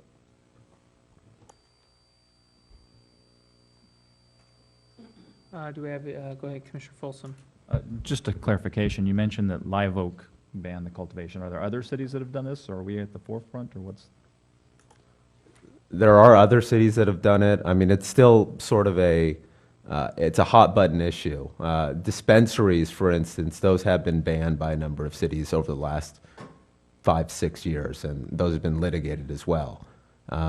And then it moved on to mobile dispensaries. Now it's the idea of cultivation. That's sort of the hot button issue, but there are several cities and counties that have done this. Commissioner Carwin. Thank you. I have a question on alternative number 2, which would, and specifically I'm looking at page 6 of 18 of the staff report. The bottom paragraph on page 6 going over onto page 7, which requires the owner of a property to register if the tenants are cultivating on the property. I'm concerned, since the focus of this is for medicinal use, whether registering somebody who is cultivating marijuana for medicinal use is potentially a HIPAA violation that would be unenforceable.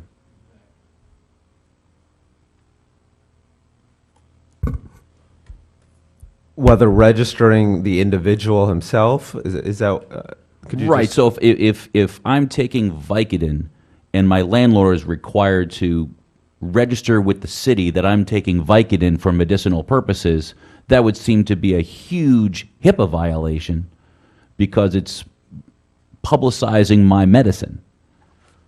Well, what we are asking for is a zoning. I mean, this is based on our zoning requirements. It's not based on individual privacy issues, I would think, at least.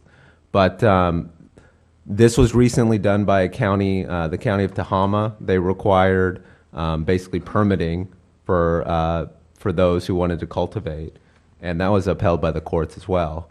But I understand the issue, and Is permitting the same thing as registering? and that's I'm not saying it's not, right. I'm just asking you, is it the same? I would think it is, because in that situation, I mean, what you're doing is you're applying for a permit in order to cultivate. Well, and the distinction between a permit and registration is a permit is asking for permission, and it has to be permitted. In this, you're not going to be asking for permission, you're simply informing. Registration is simply information. So is there a reason that the cultivator is not required to register, but the property owner is? So that we're assured that the property owner knows, because in land use issues, the landowner is the responsible party. So that creates liability on the landlord, the owner of the property. Absolutely. In the same fashion, if a landlord rents to somebody that tears down a wall that the city had said was required for your tract, then that landowner has to repair that wall that was torn down by their tenant. So I'll ask of the city attorney, you said that this language was used by another city? The county of Tehama had similar regulations with regards to requiring registration, yes. So the county of Tehama, do they have legislation that permits cultivation for home use?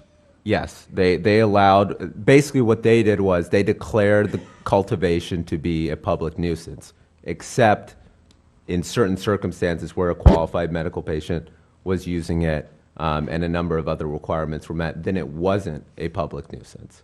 So it's sort of the inverse of what we're doing, but it's the same legal effect. And that was upheld by? Yes. How high up did that go? That went to the California Court of Appeal. And it didn't end up in the California Supreme Court? No.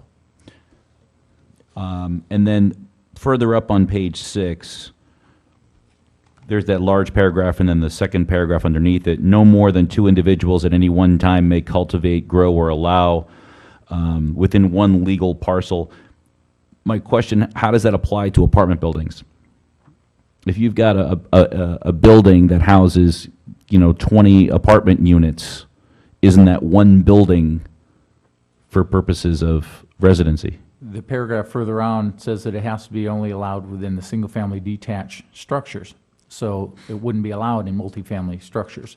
That, the paragraph you were just referring to is an attempt so that you don't have situations where you've got 8 people that are renting a property, Right. and each of those 8 claim the two or previously the 6 plants that would be allowed. Whether they're living there or not living there, they're renting there, and it was an attempt to limit the total number of plants that could be on a property, no matter how many people are on the lease or so forth. Thank you. That's all I have. Commissioner Phillips, do you have questions or comments? No, Commissioner Folsom? Not this time. Commissioner Sobek? No, I said at the last meeting. Okay, so, let's go ahead, let's see. You may want to have public comment before you make choices as to which alternatives you're going to move forward. Yes, yes, let's go ahead and take public comment, and then we'll get into our commission discussion. So I think we have a few people who would like to speak. Can we go ahead and start that? Yes. Chuck Reuter?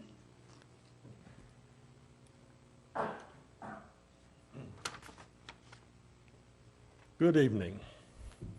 My name is Chuck Reuter. I live in Menifee, the Sun City section of Menifee. And I read in the news about this meeting coming up. I was very concerned about it. But my interpretation of a planning committee was one that looked for the future. What are we going to do for the city? 2 years from now, there's going to be an election to legalize this stuff. So what are we doing, fooling around with this now, when we're going to have to make a whole bunch of changes in a couple of years? My argument is, why are we doing this? I just don't understand it. But I urge you to read Prop 215 and make absolutely certain that we are following the rules set out in Prop 215. That's my big concern. And that's it. Thank you. Micheline Theodore?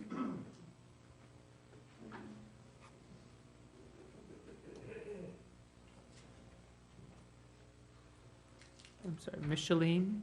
Yes, How was the last name? Theodore. Theodore, thank you. Basically, I wanted you to know a personal story from my life, and that's about my mother, who has been living with me for 3 years, and she recently died on Wednesday.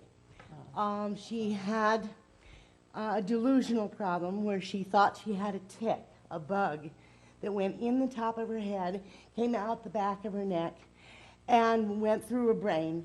And she'd get up in the middle of the night and say, please take a hot needle and kill the bug. And if I didn't do that, she got violent. She was taken into Loma Linda.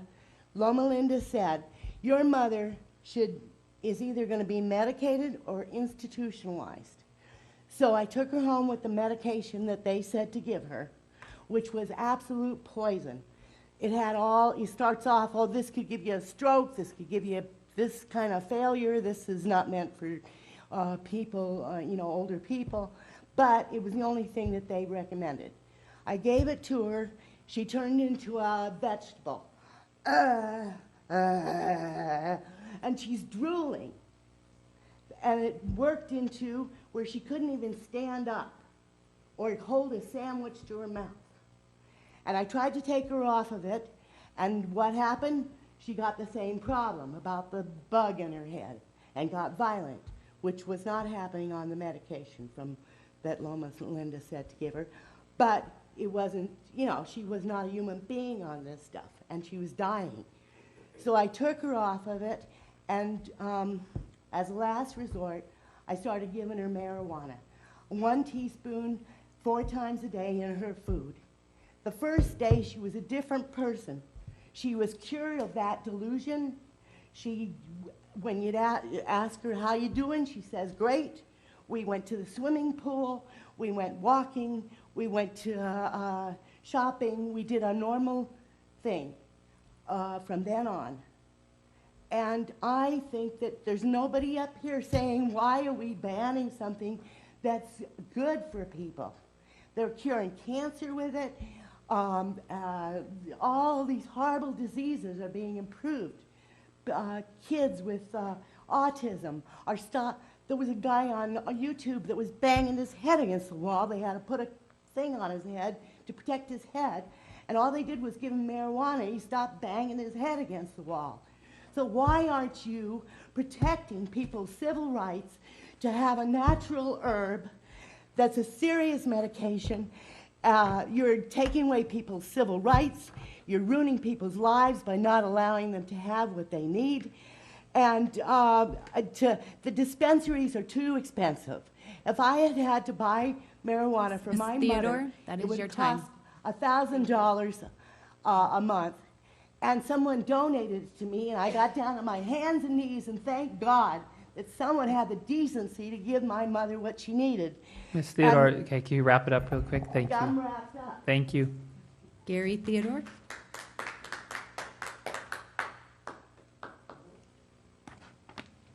What's your last, I can't, Gary Theodore. Theodore, okay. California has voted twice to legalize medical marijuana for the people that need it. For this council to ban the cultivation for people that can't afford to go to dispensaries is outrageous. The times are changing. Like the person stated before, in 2 years, California's going to vote it legal. Then what are you going to do? You're going to have to revisit this whole thing. Be compassionate. Let the people that I've talked to doctors and have prescribed it to them have the ability to grow it for their own personal use. It's not that they're looking to sell it or push it or give it to kids or do anything like that. It's people that need it for themselves. And please be compassionate when you're making these decisions. Riverside County is going through the same thing that you're going through, and they're coming up with some reasonable decisions to allow the cultivation for people that need to cultivate it themselves. I agree in apartment houses where you have multiple people in the dwelling that it's a rough decision to allow them to cultivate it and grow it. But people that need it will find a way to do it in a comfortable manner that's not going to infringe on everybody else. And I don't know what else to say other than the times are changing, and Menifee can't be behind the eight ball or, behind in the times. Please grow with the date and the times that are happening. Thank you. Thank you. Betty Carlson? You guys all look like we don't know what we're talking about, but us people like me, I'm Betty Carlson. I've lived here since 1990. I worked. I had a nervous breakdown. Someone asked me if I wanted to try some. I did, and it's changed my whole life. It's changed my whole life. I was depressed for 2 years in my bedroom with all my dogs and all my cats. And I didn't come out, only to come and eat and go back to bed. And that's what I did because of the nervous breakdown and going through menopause. And this medicine has helped me a lot. I've been here since 1990 and I've had no problems. I keep it to myself. I don't give it to kids. And you guys, you people here look like you don't even know what we're talking about. But if you were in our situation that we needed our medicine, it is a medicine. Okay? The only thing wrong with it is it makes you eat. And that's all. Doesn't do, most people that smoke marijuana stay home. They don't go out drinking. They don't go out cruising. They stay home and enjoy the medicine. And that's all we're saying. Let us do what we've been doing. I grow enough for myself, and I jar it, and I keep it, and every month when I get rid of one jar, I get another jar. And that's it. Nothing horrible. So, I mean, this man won't even look at me. I'm talking to all of you, okay? And I want you to know that this is my medicine, and I'm still going to be smoking it, okay? So I just want you to think about that. You guys have no idea. You guys live in your little house and don't have that problem. But us people, we're sick, okay? We're not well. And I wish I could be like you guys. Just go along and work and enjoy. I did work at one time. I was a bus driver for 21 years until I had my breakdown. And if I hadn't been smoking this, I don't know what, probably be dead or probably a worse addict. But I'm not an addict. I just take my medicine. Thank you. Thank you. Steve Baker.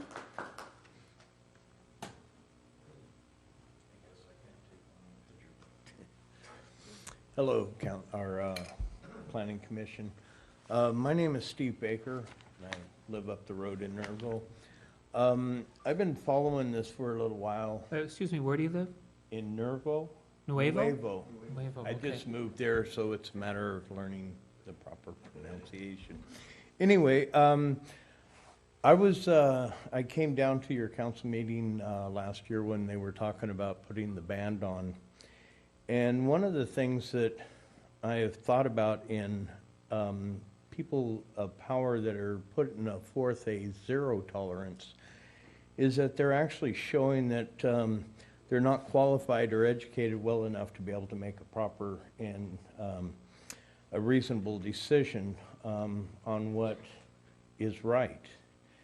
And there's been a lot of misconceptions put about cannabis to society in the last 70 years that it's been prohibited. And a lot of it has been lies. Back in 1970, there was a federal judge that did a very well study on it to find out the dangers of cannabis. And one of the things that he did come up with was the biggest danger behind cannabis in somebody's health is actually being arrested and put through the judicial system. As far as what it does to a person personally, there isn't those dangers there that have been put forth. Now, cannabis can be abused, and it is something that we want to look at, that we don't want society to be misusing something that we've been allowed to use. But there's going to be problems, and you guys want to try to prevent them. One of the problems that I can see that you are concerned with is the federal level. And a recommendation from me would be to send a request to the federal government asking them to reschedule cannabis off of Schedule 1 so there can be more tests done and we can learn more about it and how it's helping people. The Drug Abuse Council that the federal government has is set up more or less that if you want to find the negatives in it, then they will permit you to do studies on it. If you're wanting to find something positive in it, they would deny you. It's one of the things that if you really are concerned about protecting the children, you would want to regulate and control the use of cannabis in your community. One of the things is if there's regulations and people have a place where they could go and get it safely, children are not going to be exposed to it. Also, there's a few videos that I've seen on YouTube, and one of them concerned the city down the street of Temecula, and it was put out by Vice. It's the channel called Vice, and it was titled, "Undercover Cops Tricked Autistic Kid into Selling Him Weed." Mr. Baker, that's your time. Yes. I would suggest that you review that and not try to implement those type of strategies into taking care of your citizens. Also, one other one is, what if cannabis would cure cancer? That is another good one for education. Thank you. Ron Downey.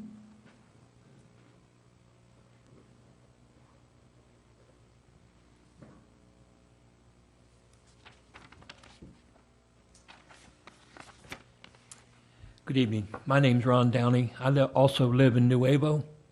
I attend Planning Commission meetings. I attend Board of Supervisors. I attend City Council meetings all through Riverside County.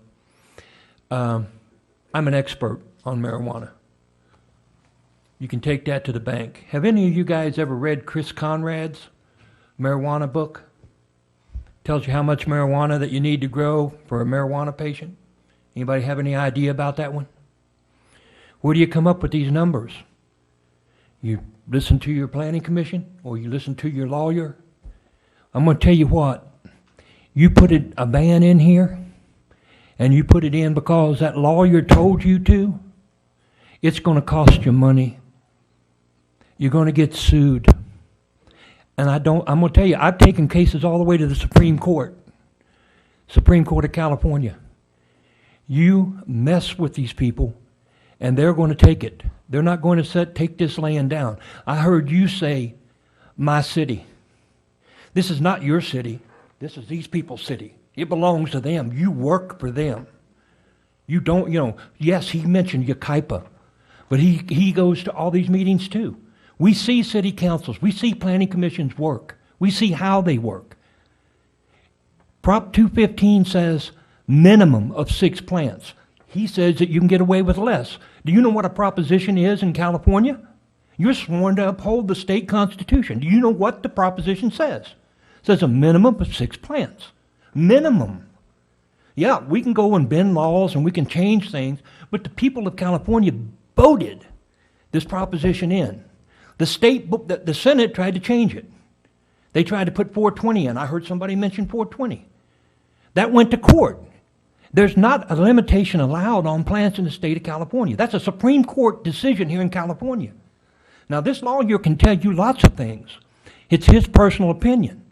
Anything you do up here is jaded by your personal opinions. Listen to the people that are talking to you. Listen to the people. Get a little education on this, and you might be able to make a decision that is based on fact instead of reefer madness. Thank you. Lanny Swerdlow. My name's Lanny Swerdlow. I'm director of the Marijuana Anti-Prohibition Project, Brownie Mary Democratic Club. On July 28th, a group of us went to the Riverside County Board of Supervisors meeting where they were considering enacting a ban on all cultivation in unincorporated areas. After we testified before them, the city council, Board of Supervisors said, well, maybe we're moving too fast on this and we're going to want to study it. And that is what the Riverside County is doing, and I am involved with both Supervisor Jeffrey's office and with former Supervisor Stone's office in drafting a Riverside cultivation ordinance. The ordinance that is on the table right now, and you might want to talk to Mr. Kirchham in Supervisor Jeffrey's office, is looking at 12 plants per person with a 2-patient limit in a household, so a total of 24 plants. The ordinance they're looking at would require that marijuana be reasonably secured, and also that there would be a 10-foot setback from the property lines and a 50-foot setback from adjacent residential structures. Now, this is what the county of Riverside is considering. Not exactly a bastion of reefer rah-rah people, but they recognize that patients have to have access to their medicine, and they would like to have some control over it reasonably. And this 2- and 4-plant limit is absurd. One lady talked about, it costs a lot of money, unfortunately, because it's still in this gray area. It's a plant. It should be the same price as a pound of coffee, but it's not. And if patients can't grow their own, they can't afford to get all the medicine they need. What I would ask you to do today, instead of making a decision in this rush, is to put it off and do some due diligence. You have not, I would suggest that you meet with Mr. Ketchum of Supervisor Jeffrey's office and find out what Riverside County is doing. I don't think you know what Riverside County is doing. Maybe what Riverside County is doing should be good enough for Menifee as well. Maybe, match each other. But even more importantly, you have not had any consultations or meeting with any of your citizens who are concerned about this issue. Why have you not sat down and talked with them about this beforehand, before you drew this up?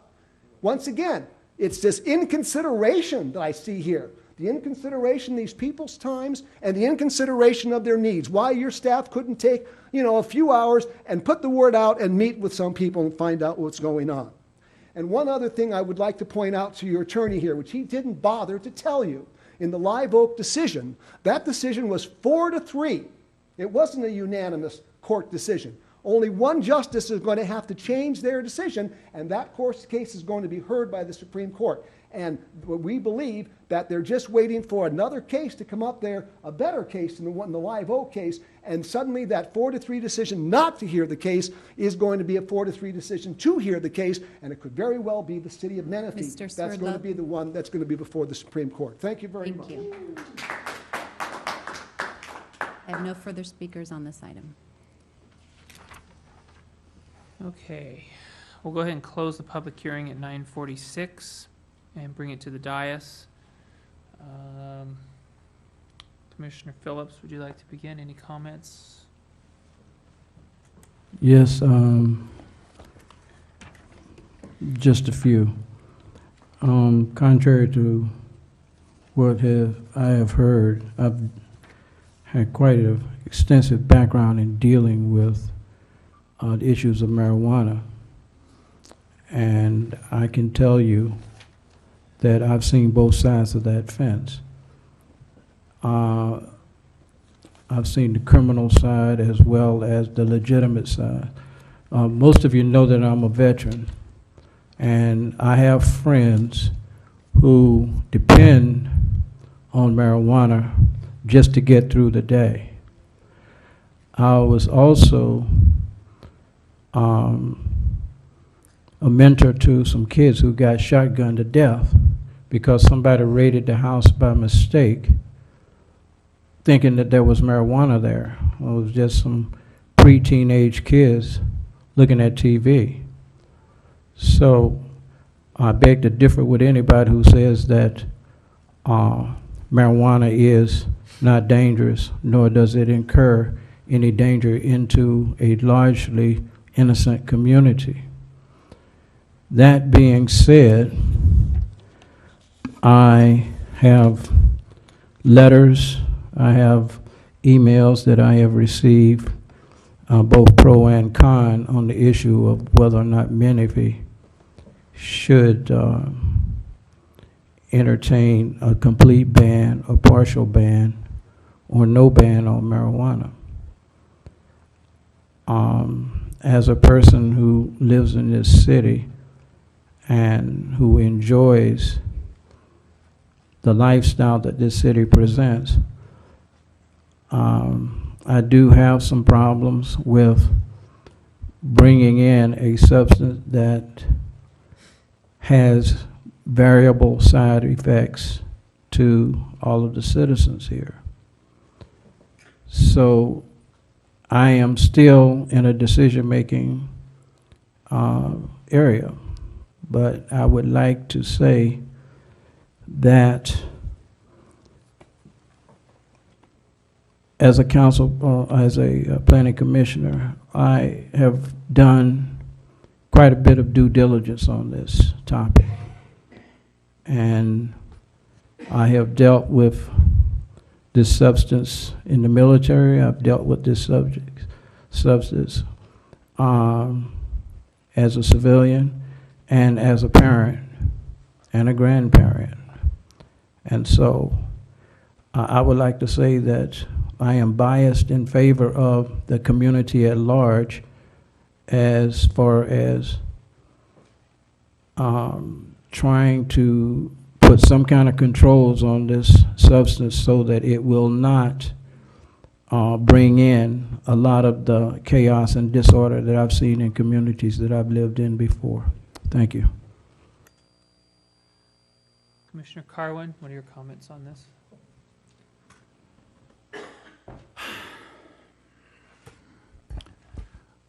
There's a lot of vitriol levied at this commission, considering we had a hearing on this previously that there were no attendees for. We discussed this issue at length. We carved out alternative plans aside from a complete ban as a result of that hearing, yet we are still targeted, bullied. Assumptions are made that if anybody had attended the hearing would know are untrue. In fact, the reason that there are 3 alternatives before the commission today is largely because of my comments at the last hearing. we stand at a crossroads in marijuana law between the federal illegality of it and the state legality of it, and we're trying to balance our way through it. At this point, if I'm incorrect, I wish to be corrected, but because there's no language in the statute now against home cultivation, it is technically legal within the city of Menifee currently. Would that be correct? Cultivation by those who are not medical patients or not qualified patients is illegal under state law as well. But our code is silent on the amounts that are allowed and whether it's allowed by qualified patients within the city. So currently, qualified patients who cultivate at home are not subject to prosecution. It's a gray area the way that you worded it. They have a criminal defense to any prosecution levied against them if they are a qualified patient and are using it for medicinal purposes. Okay, so my point is that since the law is silent on it right now, people are doing it and they have a criminal defense, so we're not allowing something that is currently banned, is my point. I think baby steps for a community like Menifee are important. And it's not an all or nothing situation. And I think people who recognize this general citizenry of the city of Menifee and demand free, unfettered marijuana cultivation are also missing the point of the other people's citizens' rights. I think permitting us to do this in baby steps is a compromise that the proponents should appreciate. So I do not think that Menifee is ready for dispensaries or home delivery or anything of that nature. And from what I've heard tonight, the arguments in favor of cultivation are that those places are too expensive anyway, so a ban on it shouldn't affect anybody I heard here today. So that's why I favor proposal number 2, which is a small amount of home cultivation to test the waters, indoor only, so we can regulate crimes of opportunity and things of those nature and assure people who aren't familiar with it that there are some protections for them. I do have a problem with the registration language, but from an agricultural standpoint and a code enforcement standpoint, I would vote in favor of alternative number 2 as is. That's my comments. Thank you. Commissioner Folsom. Well, I also have a lot of, not a lot, but a number of friends and family who do use medical marijuana for medicinal use, and I'm fully in favor of that. The one concern that I do have is Menifee getting a little ahead of itself. That's why I asked, is Live Oak the first one to do something like this? I'm not sure that I want to put the city at risk potentially. When you say that we don't have regulation, well, there is regulation. It's the state regulation, I think, at this point. I would like to kind of see what Riverside County wants to implement and maybe follow in their tracks and see where it goes. So are you then in favor of? I'm in favor of no not action, taking no action at this No, point. how does that work? You would simply table this code amendment, directing staff to do research on what the county was doing and bringing that information back to you when we've thoroughly investigated and had that information. Okay, any other comments? Commission, can I ask a quick question? We have a map here that shows where it's available now, but what is Temecula, Murrieta's, and Hemet's, do they have any code in regards to this? Staff did not research that issue. That was not what you had asked staff to do. It was not germane to whether or not this community established standards. The map itself illustrates that there are alternative opportunities to homegrown.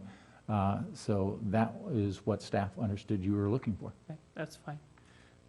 Commissioner Sobek. Viewing this map that I have in front of me, you guys haven't seen it, this map. shows Can we just 58. stick it under the Can we? thing over 58 there? Can you do that, 58. Jen? You want this one? Okay. Shows 58 mobile dispensaries. They're nearby and, Can you speak up a little and bit? 28 fixed dispensaries. I don't know, and I may be one who's probably not as educated as some of you are on this, but I kind of looked at it from a mother and grandmother's point of view. If my kids were sick, I would take them to the doctors to get medication. I can't grow it myself or make it myself. If somebody, I think on the same line, if you want tobacco, I don't think we can grow tobacco, can you? But you're supposed to buy it and go to the store. It's regulated. Alcohol's regulated. You go to the store, buy it. And I think this is so new that it's kind of fallen, to me, it's kind of fallen in that same category. And I just feel that it's inconsistent with the goals and policies of the general plan. I would go with alternative one. First of all, first comment is, I will almost never use the County of Riverside as a standard. They're the reason we became a city, to control ourselves. So using them as a standard, that goes out the door for me. I kind of, to mirror Commissioner Carwin's comments, don't appreciate being bullied and being made assumptions. I grew up, my brother using drugs and marijuana. I remember at 10 years old getting in a cop car and finding my brother at a local house that was growing marijuana. And many bad things happened there. It nearly destroyed my brother. So I am very familiar with the drug culture and the marijuana. I understand the potential medicinal need for it. I understand depression, personal family issues with that. We are not unaware, just like there are other people who come to the dais and call us idiots and tell us we never think about it. That is far from the truth. To boil down to it, it's getting late. There are pros and cons to this. The harm, in my opinion, the harm that comes to a city socially and otherwise from allowing this is much greater than the benefits. I'm not saying don't use it. I'm saying if you look at this map, there are more than enough opportunities to get this without bringing harm to the citizens of this community. So I am in favor of the first option of outright ban. Those are my comments. So we need to take a vote. Our options are either to alternative 1, 2, or 3, or to table this and seek further discussion. And by the way, this is a recommendation to the council. We are not the final decision on this. So if whatever we choose tonight is not the final decision, the citizenry has a right to go before the city council. You have a right to influence your councilmen or women, or councilmen at this point, in any direction you so feel. And I just want the public to know this is a well-thought-out decision. This is not selfish. We understand the pain that's in society, but we have to make a decision. So where are we going to go with this as a commission? Is anyone for tabling this at this point? Yay or nay? Yeah. We have one yay, one yay.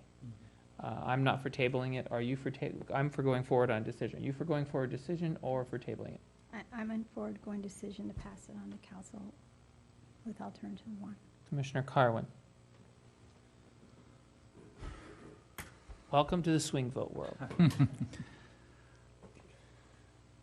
Considering what the ramifications of tabling this would be, being that everything stays the way it is until a decision is made, I would be in favor of tabling it until the research comes in, so as not to jump to any negative ramifications on our citizenry. So if we're going to table it, what's that mean? Does that mean we have to do it to a date certain, or we just leave it out there and then if the council does not like our decision, they can act on their own? No. They have to send it back to us for a land use decision. Your recommendation is required in order for the council to take action, to a point. There is another mechanism, but that's a legal issue that's not important. At this point, it sounds like someone, and you don't even need a formal motion. It's a consensus to table the item, directing staff to do some research and bring it back when the research is done. We would re-advertise it at that point in time, and you would hold a new public hearing at that point in I time. think it's very important, you threw out the word consensus. It's- There are 2 it- against, there's 3 for tabling. Correct. So is that legally a consensus? You can do it as a consensus, or you can take a formal action and offer a motion, a second, and vote on it. Staff would feel more comfortable with a motion, second, and a vote because of the nature of the issue. Correct. I would prefer that if the commission's okay with that. Okay, so then, well, I know which direction this is gonna go. So Lisa, do you wanna make a motion? And then we'll see if we have a second, and if not, we'll go on to the second item. Okay. It might be easier, since it appears there's going to be a motion to continue it, to do that one as opposed to go through all the alternative Okay, so language. does anyone like to make a motion to table this and continue it? I will. I'd like to propose a motion regarding Planning Commission Resolution Number PC 15-199, that the decision of the commission be tabled with a direction to staff to conduct further research and place the matter back on a properly noticed hearing once that research has been completed. Do we have a second? Second. Okay, let's take a roll call. Yes, sir. Commissioner Folsom? Yes. Commissioner Carwin? Yes. Commissioner Phillips? Yes. Vice Chair Sobek? No? Chair Thomas? No. So the motion passes, this will be tabled.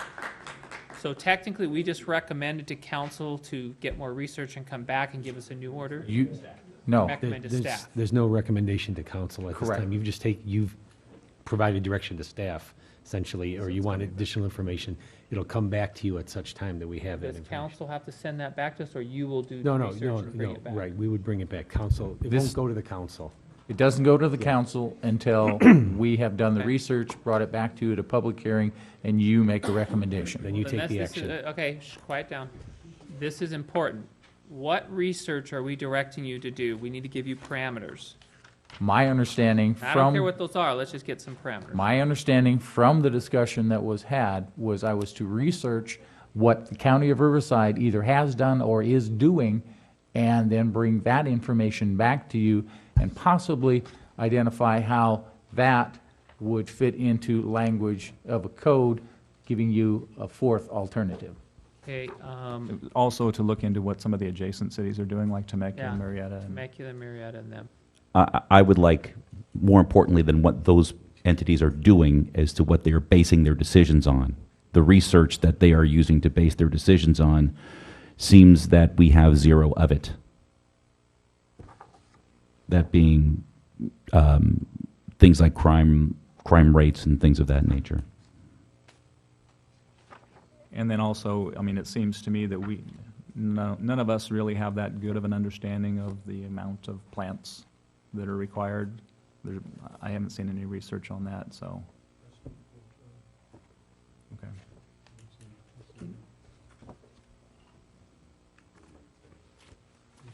So maybe an analysis of SB 420 in the staff report would be important.